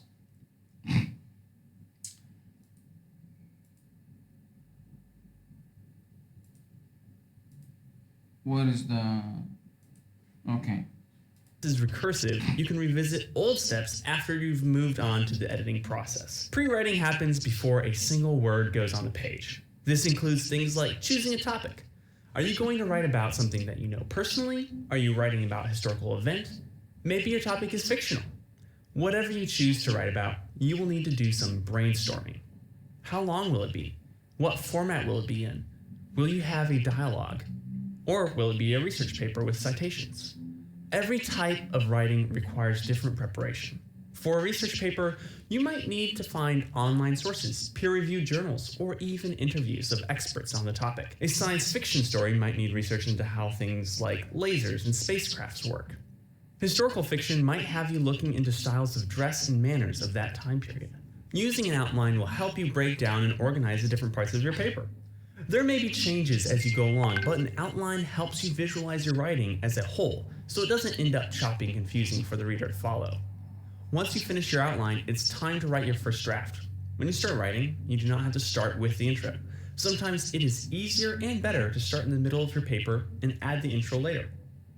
You can break down your middle into different points or different sources. Having 1 paragraph per source is usually the way to go. This makes it easy for the reader to pay attention to each source individually while still being aware of how all the sources come together to make sense of the overall topic. Once your draft is complete, you'll need to start revising. Revising is the point at which you start polishing up your work. You should start to cut things out of your work and add clarity to it. Sentences that go nowhere, unneeded descriptions, and repetitive words need to be removed. If ideas can be condensed from a paragraph to a sentence, do it. Unless you have a mandatory word count, less with clarity is much better than more with repetition. It can be helpful to have a friend read your paper during this stage. Does everything make sense to them? Can they give you a summary of what you wrote about easily, or is there too much going on for them to grasp it all? If your reader can't summarize what you wrote, then they typically did not understand what you wrote. The fourth step is editing. Editing is making your writing polished and ready to be presented. Now is the time to use spell check, grammar check, and even search for words improperly used that often get overlooked. Check over your citation use and make sure each separate idea gets its own paragraph. Also, check your use of transition words. Editing is the last step. You should not worry about editing your paper until everything else is ready to go. This is where you correct any tiny mistakes you may have missed and add your title, chapter headings, bibliography, and all additional pages should be added on in the editing process if they have not been created yet. If you have guidelines you need to follow, such as font size, margin width, and spacing, this is also the time to give those a final look over. Once your paper is edited, you're done. These 4 steps of the recursive writing process seem easy once you get to the end, but they are a huge help when you are getting started.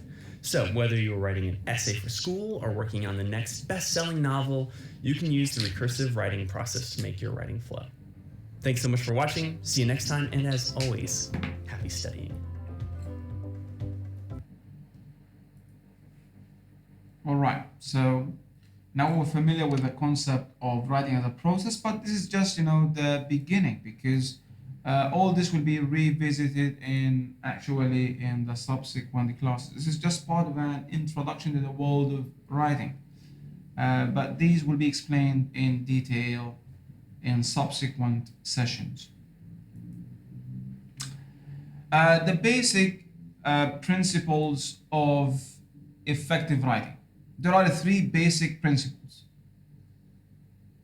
Each one of these basic principles corresponds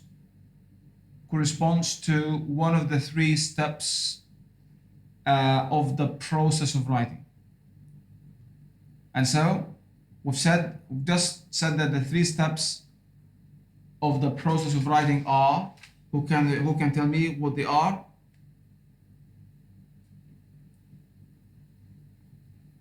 Come on, the 3 steps or stages of the process of writing. Step 1 of the writing process is pre-writing. Pre-writing, writing, editing, and revising. And revising and editing, with this order, revising and edit. And so, the 3 basic principles. 1 is to start and provide. 2 is to organize and connect. 3 is to revise and edit.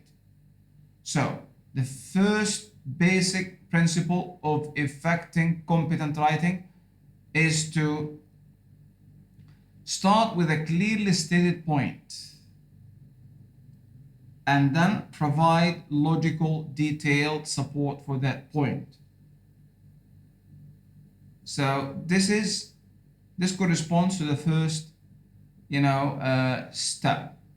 Start with a clearly stated point. So this leads us very quickly in this introduction to the importance of support.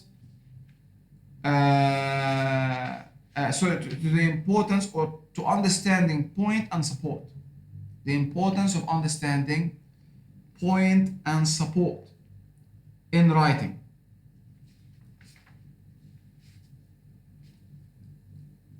Excuse me, I asked you before coming to class to print out or to have in front of you some material I WhatsApped to you today. Do you have it? And chapter 1 from a book titled English Skills with Readings, An Introduction to Writing. Do you have it? Yes, Yes, doctor. Okay, if you have it done, you can refer to it. Can you go to page 4? Do you see the cartoon? Yes, doctor. Okay. In writing any idea that you advance must be supported with specific reasons or details. So remember, always in writing, we have, this is not like speaking. In writing, there must be one point. Remember, we called it in reading also the conclusion, the claim, the message, the topic sentence, and support for that. The support we called in the reading class the premises, the reasons. So, understanding point and support in writing. Look at the cartoon. Before we or to exemplify what we mean by point and support in writing, look at this cartoon. The following 2 peanuts cartoons will show you quickly and clearly what you need to write effectively. You need to know how to, 1, make a point, and then to support the point. Supporting a topic sentence and supporting sentence. Look for a moment at the following cartoon on your own. Look now.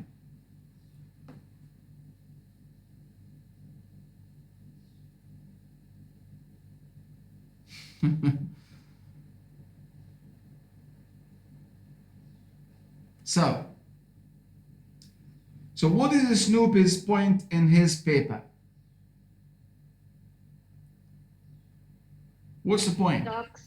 Dogs are superior to cats. His point is that dogs are superior to cats. Well, it's easy said.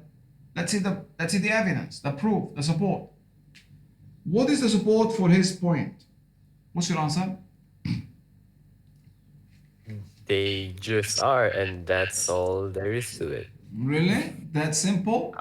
If it were that simple, everyone could be a writer.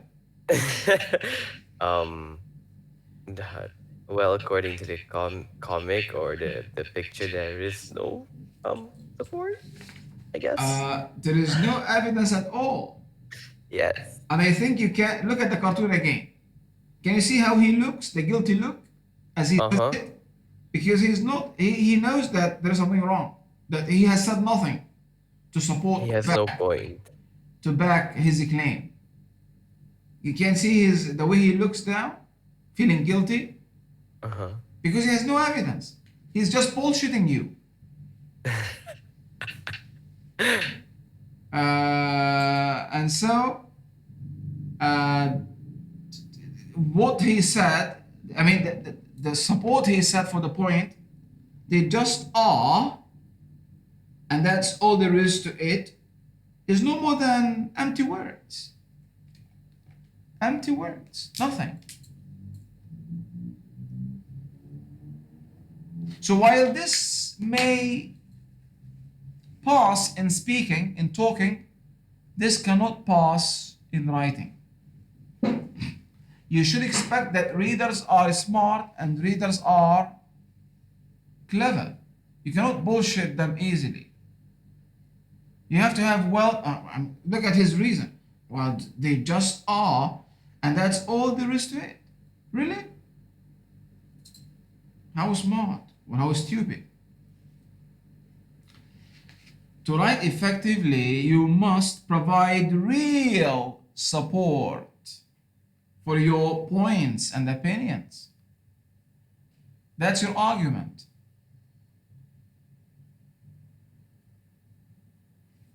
He is a wonderful manager because whatever he does is wonderful. That's again bullshit. He is so good at managing, and that's why he's a wonderful manager. So the conclusion, the point he's a wonderful manager is supported by the empty words because he is very good at managing. You haven't shown me how. So, look at the other cartoon.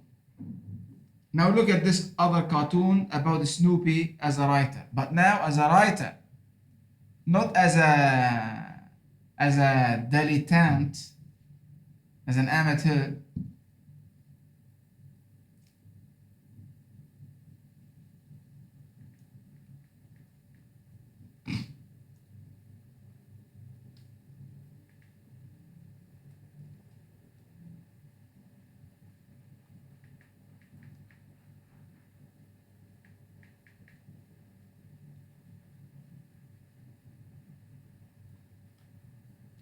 Dilettante. A person who cultivates an area of interest such as the arts without real commitment or knowledge. Dilettante. Dilettante. Okay, so. Okay. What is Snoopy's point about the hero in his writing?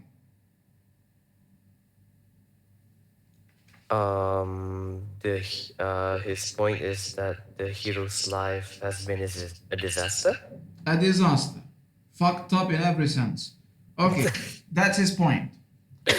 Now, let's see how he supports his point. Writing, you've got to understand, in writing, paragraph writing, support, point and support. So obviously, here, Snoopy has an abundance of support for his point. The hapless, unlucky hero never had any luck, money, friends, love, laughter, applause, fame, or answers. So we can imagine why his life is being, fucked up and is a disaster. He is loveless, he is friendless, he is moneyless, he is every less. He is just a bundle of lesslessness. Lessness?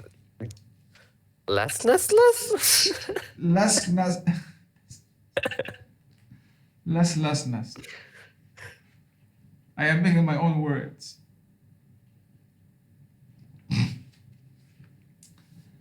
Where are we? Which class do you think, guys, is more interesting? The reading class or the writing class? Or it's too early to decide? Or both? Or neither? For me, it's both. Yeah, I mean, it's still early to decide. It's still our second class, so yeah.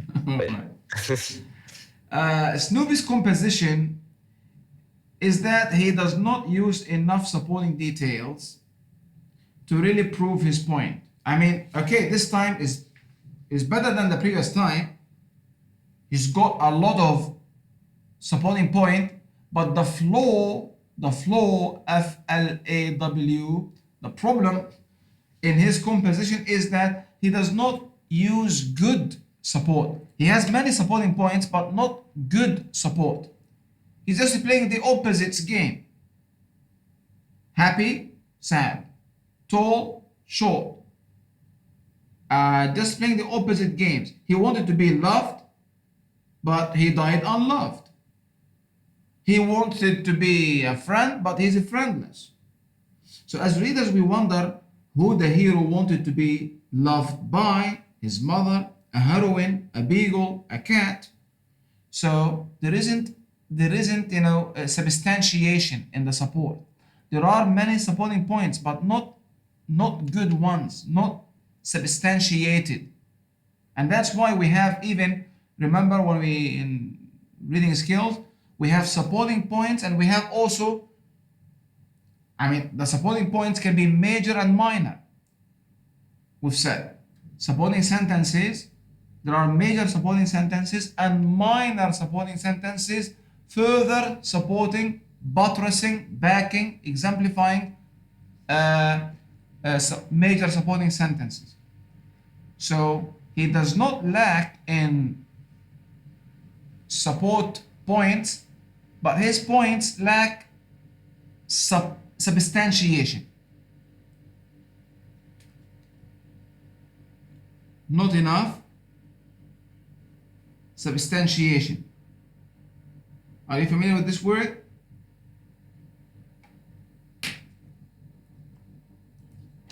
There isn't enough substantiation. That means the small letters. There isn't enough substance. Substantiation.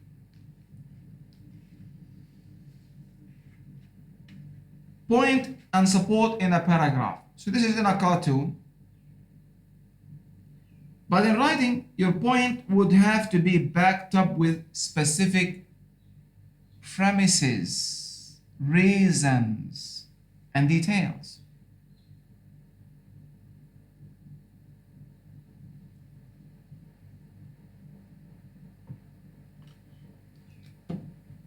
There is a paragraph here as an example. You can look at the following paragraph, and a quick definition of paragraph is that it is a short paper of 150 to 200 words. It usually consists of an opening point called a topic sentence, followed by a series of sentences supporting that point. Supporting that point.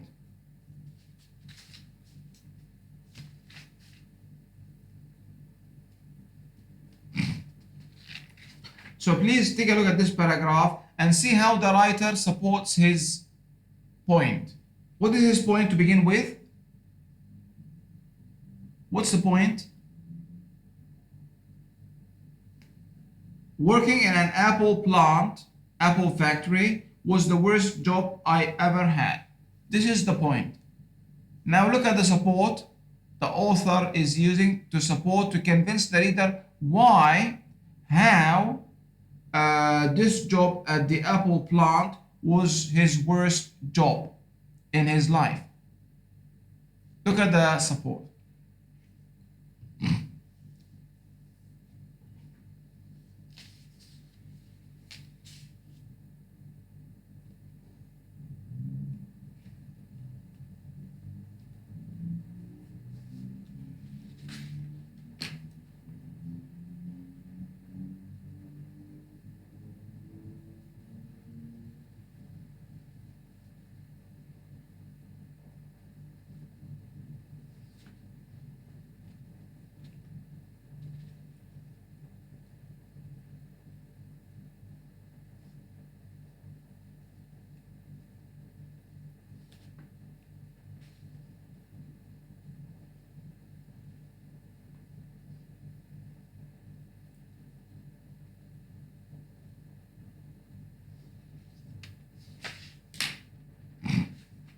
Okay.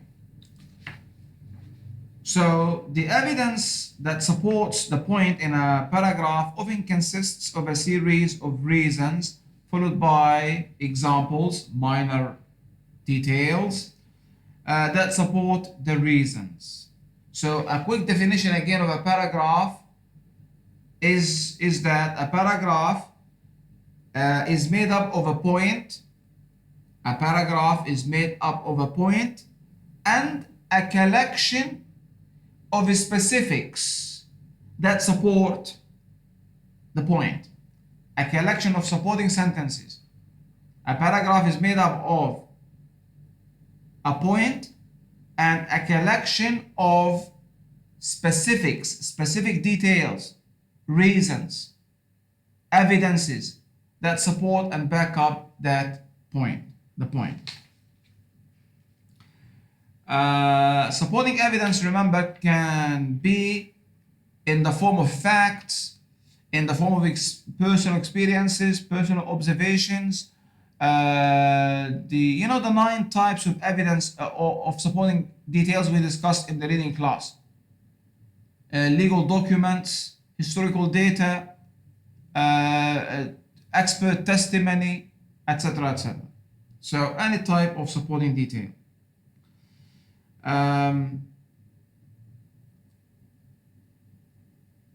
The paragraph on the apple plant, like almost any piece of effective writing, has 2 essential parts then. A point is advanced, and 2, that point is then supported. So this is a good beginning. We're going to talk about this again and again, but this is really a good beginning if you have, pay attention about, the idea of understanding point and support in writing.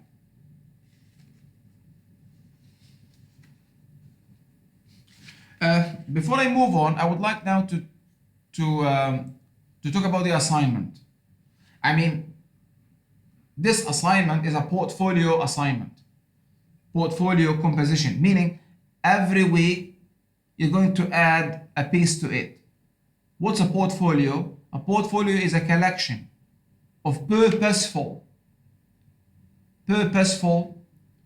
or a purposeful collection of items, writings, so that we use as a means of assessment. So beginning from this week, I would like you to write a paragraph. An excellent way to get a feel for the paragraph is to write one. Before we talk about essay writing, we want to master paragraph writing. And so, yes, we still at the beginning, we haven't even talked about the process in detail, but it's still a good idea to start. There is an advantage to writing a paragraph right away at a point where you have had almost no instruction. Still there's an advantage. This first paragraph will give a quick sense, will give you a quick sense of your needs as a writer, and will provide a baseline, a standard, if you like, of comparison that you and your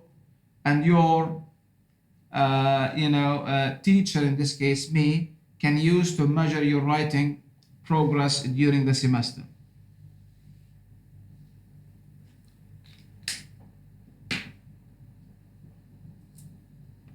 The topic for your writing. Write a paragraph on the best. I am going to write it here. Write a paragraph on the best or worst job you have ever had. Okay?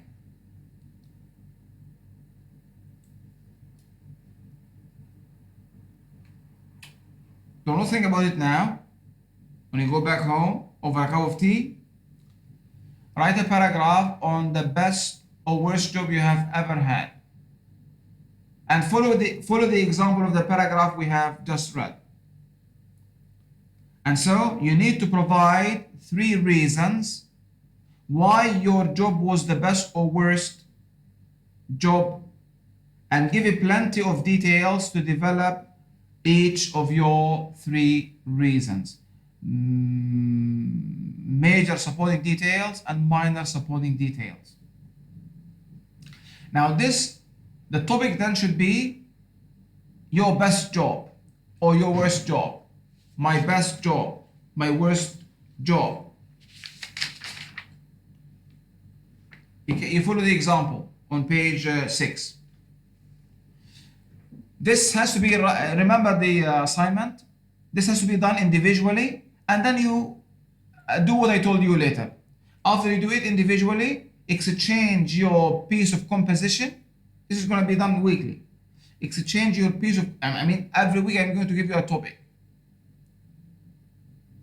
While dealing with paragraphs, will be paragraphs. When we start dealing with essays, it will be essays.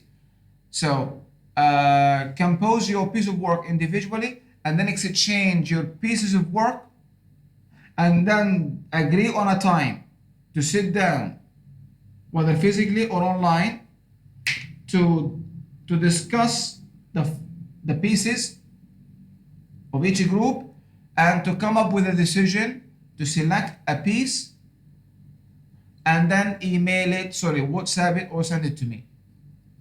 As I told you this morning at the beginning of the class, computer typed, preferably using font 12 Roman in Roman times, in New Roman times.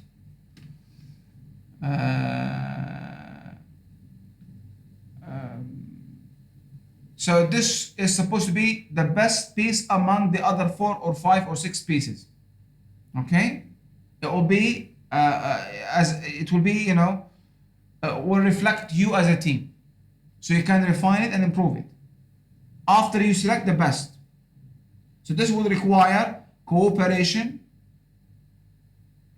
communication, choosing, critical thinking, creativity, and these are the 5 C's that I would like to enhance beside the main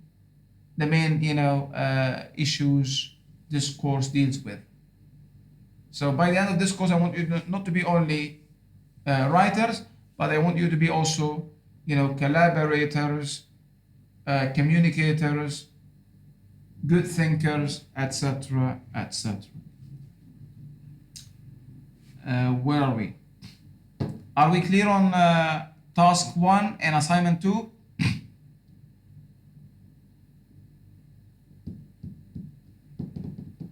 Okay. Where are we? Where are we? Okay, let's go back to the slides. I think we have really to speed up. There is a lot, but what to do? So this is step 1, or the basic principle number 1. Start with a clearly stated point and then provide logical, well-reasoned, detailed support for that point. 2, the second basic principle is to organize and connect your supporting material. This will be discussed when we talk about step 2, writing. And the third basic principle is to revise and edit so that your composition is effective and error-free. And this will, as I said, this also will be discussed when we talk about the third step in the process of writing. Now I would like you to look at these 10 benefits of writing. Take a quick look at them.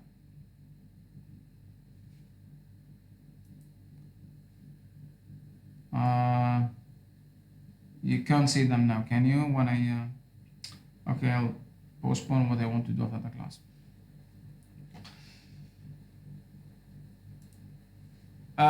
Benefits of writing. Writing has many benefits. Writing is a significant literacy activity in modern life that enables individuals to accomplish a variety of personal, intellectual, occupational, professional, and recreational goals. So writing can fulfill many really benefits. Intellectual, occupational, your occupation, job, personal, recreational, etc., etc. It has been demonstrated across a variety of investigations that writing activities yield a number of intellectual, physiological, and emotional benefits to individuals. Quickly, some of these benefits. 1, improving your writing will improve your communication skills. You will strengthen your skills as a reader, listener, and speaker. So not only your writing will improve, but also your communication as a whole. The other skills will be improved. Making you a stronger thinker. Learning to write is learning to think. Writing is indeed a thinking process. Writing will also increase your knowledge, creativity, and imagination. Writing will help you in getting a job. Writing is essential for success in the workplace. When you when you are employed one day, you will see that writing is essential for your success and promotion. Boosting professional confidence. It will boost your professional confidence. It will improve memory functions. Writing improves your memory. Believe it or not. You will be more productive. You will be more organized. You will organize your information. You can get back to them later on. You can revisit them. You will be more productive. You will have a lot of written memories. Do not forget that. You can revisit them in 5 years, 10 years, and have a laugh. Writing can help you feel good. Writing can help you feel good.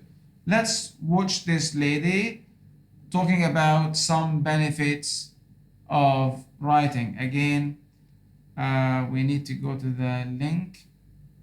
Benefits of writing. Sorry, this is journaling.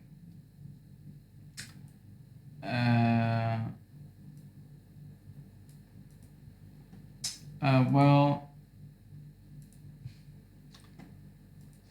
I don't know. I thought this was, operable, but there is a problem. Anyhow, because time is also, we're running short of time, I have to skip this video about the benefits of writing. Let's move on to this topic, how to improve your writing skills. There are 16 ways, as you can see, 16 ways to improve your writing skills. Let's, without details, go through them. I have no time to explore them, but I think I've already uploaded the link on my Guru to these 16 ways, so you can, if you wish, you can go and look for the details. These are just the points or the headings. So first, brush up on the basic principles of writing, grammar, and spelling, like the principles we have discussed and like other stuff we're going to discuss. Write like it's your job and practice regularly. Do not just write once in a blue moon. No, write like it's your job, something you do every day. And this will be discussed in journaling. This is the benefit of journaling or keeping a journal, writing regularly. Read more so you develop an eye for what effective writing looks like. Certainly when you read, you see how people write, and subconsciously or consciously you learn how to write. Find a partner, ask them to read your writing and provide feedback. Feedback is useful. Use a classmate, a peer, me if I have time. Join a workshop, a class, meet up, or take a writing class. Luckily, you are taking a writing class with me. Take the time to analyze writing you admire. When you read something, if you like it, take time to analyze the structure.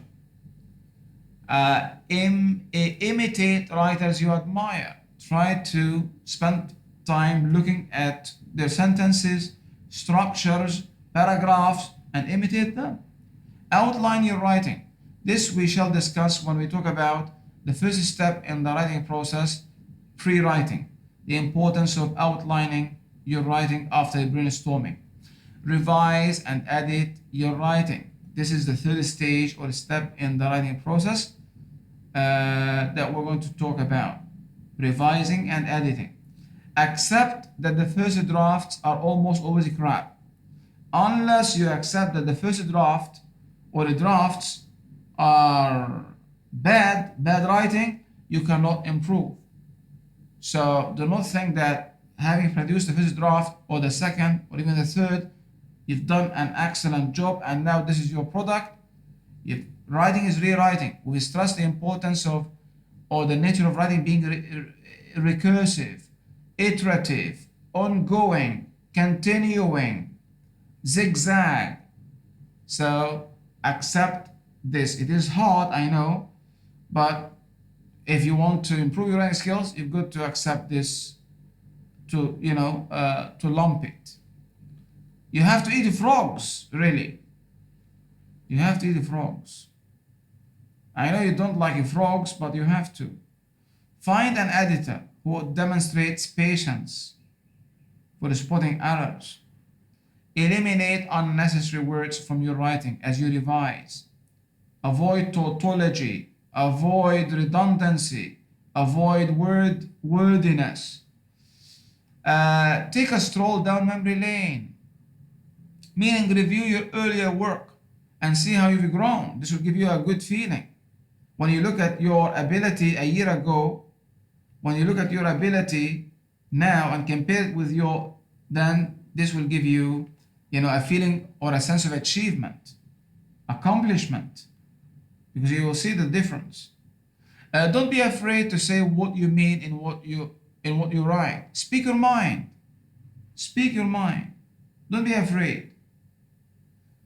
15. Make sure you do adequate research on your topic if you do not have enough knowledge. And 16. Don't delay writing. Don't delay the act of writing. Embark on writing. Get it done now. Done is better than perfect. You don't have to make it perfect, but do it.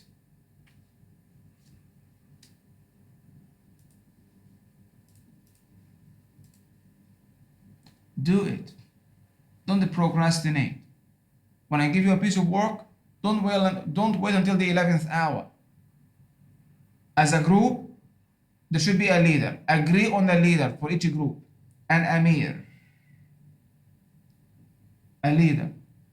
The leader should, with you, decide on a day you're gonna meet to exchange ideas and select the best piece. So every group should appoint a leader. You decide on this. You can communicate with one another via WhatsApp. Okay, let's again, I'm not sure, I don't know if I have the link for this sweet lady telling us about how or tips to improve your writing.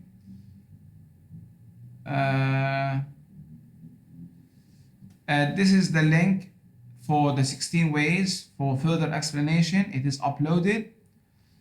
Anyhow, time has really, we have run out of time, so I have to skip this video. You can look for it on YouTube and watch it. I will leave a copy of the the slides so that you can revisit them as you prepare and as you consolidate learning. Now, very quickly, the last topic for discussion is keeping a journal. Keeping a journal. What is journaling? Journaling. Because writing is a skill, it makes sense that the more you practice writing, the better you will write. One excellent way to get a practice in writing, even before you begin composing formal paragraphs, is to keep a daily or almost daily journal. So I encourage you to get a journal, whether online or offline, and to write regularly. Writing a journal will help you develop the habit of thinking on paper and will show you how ideas can be discovered in the process of writing. A journal can make writing a familiar part of your life and can serve as a continuing source of ideas for papers and compositions. For papers,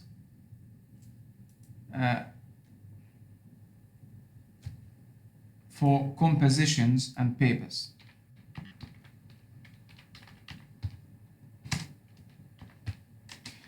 At some point during the day, perhaps during a study period after your last class of the day, or right before dinner, or right before going to bed, this you decide, you choose the time that you think fits you according to your timetable and schedule.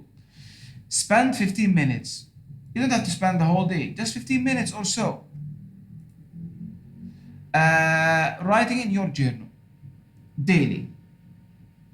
Keep in mind that you do not have to plan what to write. This is not like writing a paragraph, or this is journaling, not writing. Keep in mind that you do not have to plan what to write about, or be in the mood to write, or worry about making mistakes as you write. Just write. Just write down. Just write down whatever words come out. You should write at least 1 page in each session. You want to make writing a habit.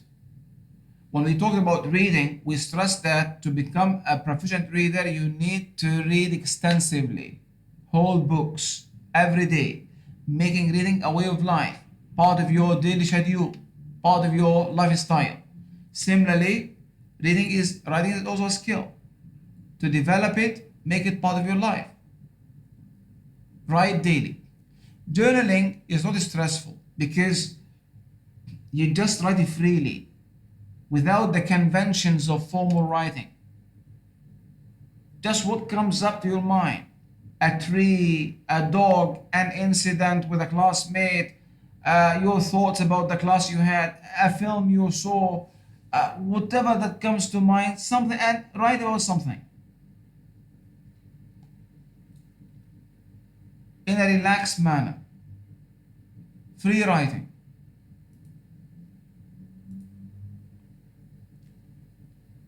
You may want to use a notebook that you can easily carry with you for on the spot writing. You are under a tree, in the cafeteria, in bed, on the bus, here and there. Spend 15 minutes, you decide what time you want to decide, or you can be flexible. This is one way, or you can opt for an electronic journal. So either a paper journal or electronic one on your computer or online immediately through this website, livejournal.com, or any similar website. So you see what's best for you. To use a notebook, handwriting, or on screen, or live on the internet. You see what's best for you, and no matter how you proceed, be sure to date all entries. So regardless of whether it's going to be a notebook or electronically, write a date and then the entry. The date must be written to see your development over the years. This should be a daily practice. If not every day, a day after day, alternately. If you think you cannot sit every day, make it 3 days a week. The more the better. And restrict your time to 15 or so minutes. We don't want to make it a boring activity because we want it to last. And you will see the benefits of journaling soon. And we're going to watch a video about the benefits now of journaling. But before that, let me just go through the last paragraph here. Your journal can serve as a source book of ideas for possible papers, compositions,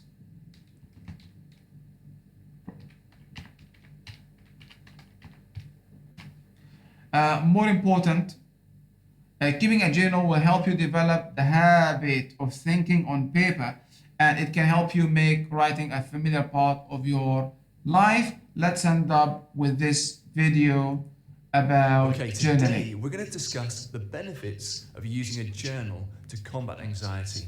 And at the end of this video, I'm also... Can you hear the voice, or should I go to the online version? I'm going to tell you why journaling has been a huge factor in my own success. Okay, today, the benefits of using a journal to combat anxiety. And at the end of this video, I'm also going to tell you why journaling has been a huge factor in my own success and my own life. So stick around to the end.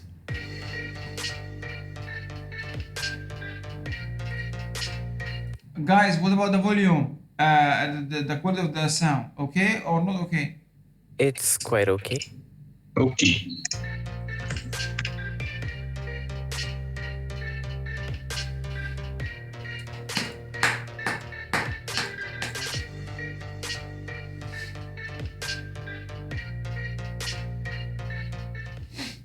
Now, there are many tools that you can use to help reduce anxiety and feel better.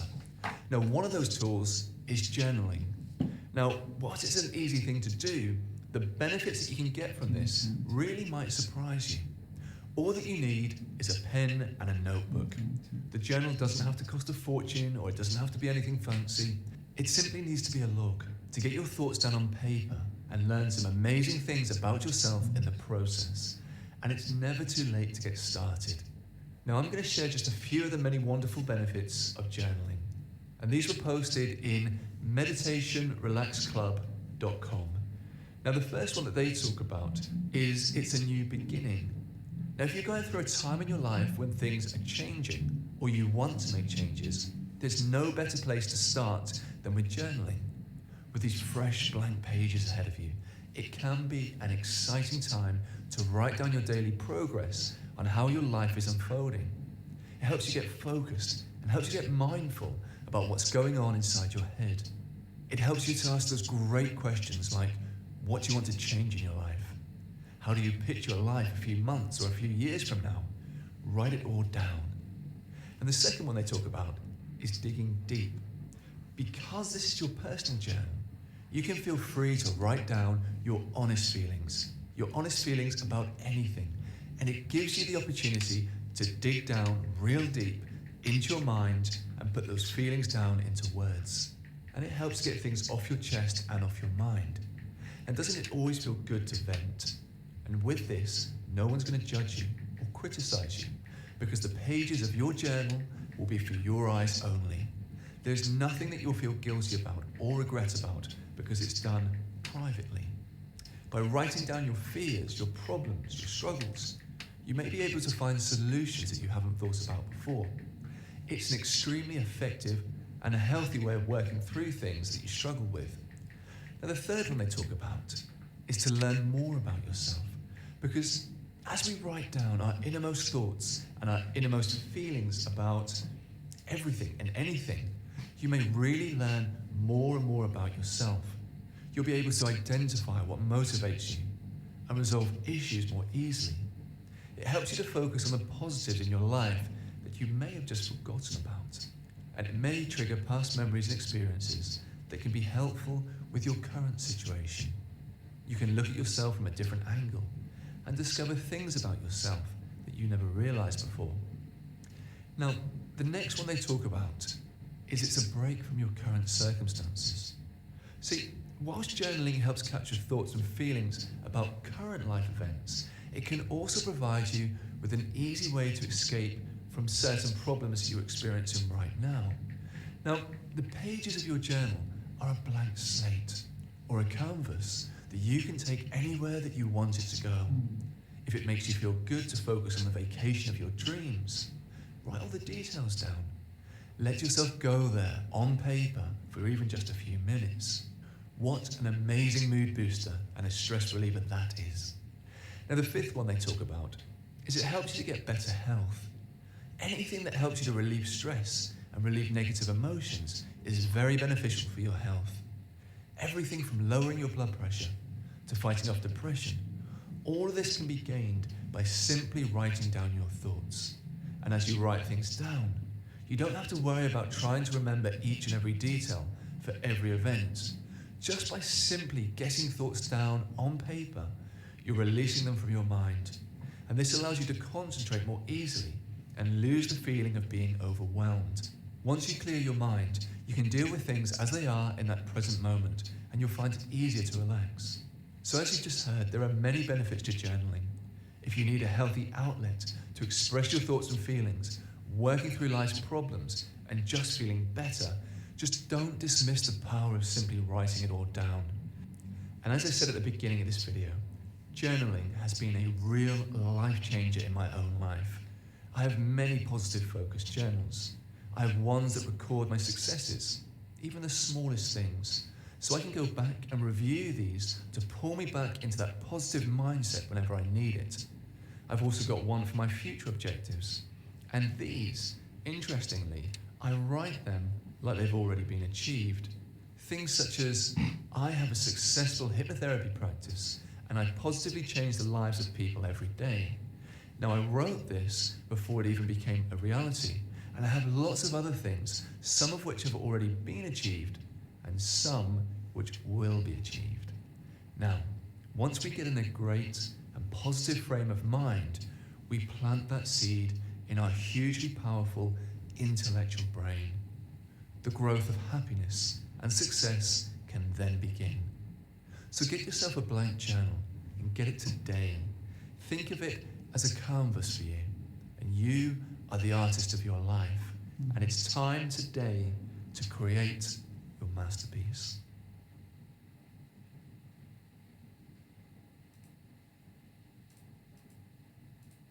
Isn't this amazing? Journaling. Get a journal.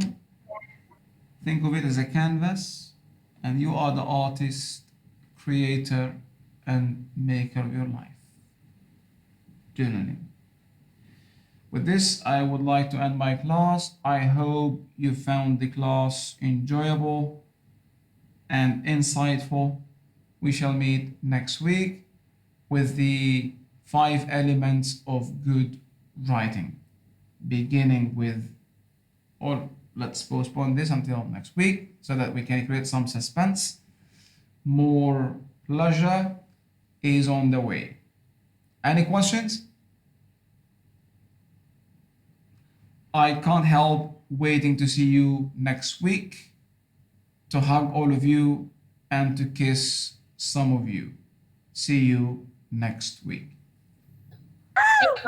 Bye. Thank you so much, Dr. Good night. Thank Bye. you, doctor. Thanks, doctor. I love you, doctor. Alhamdulillah, thank you, dokter. Thank you so much. Thank you, doctor. Thank you, dokter. Wah, wah, wah, hati-hati ya, dokter.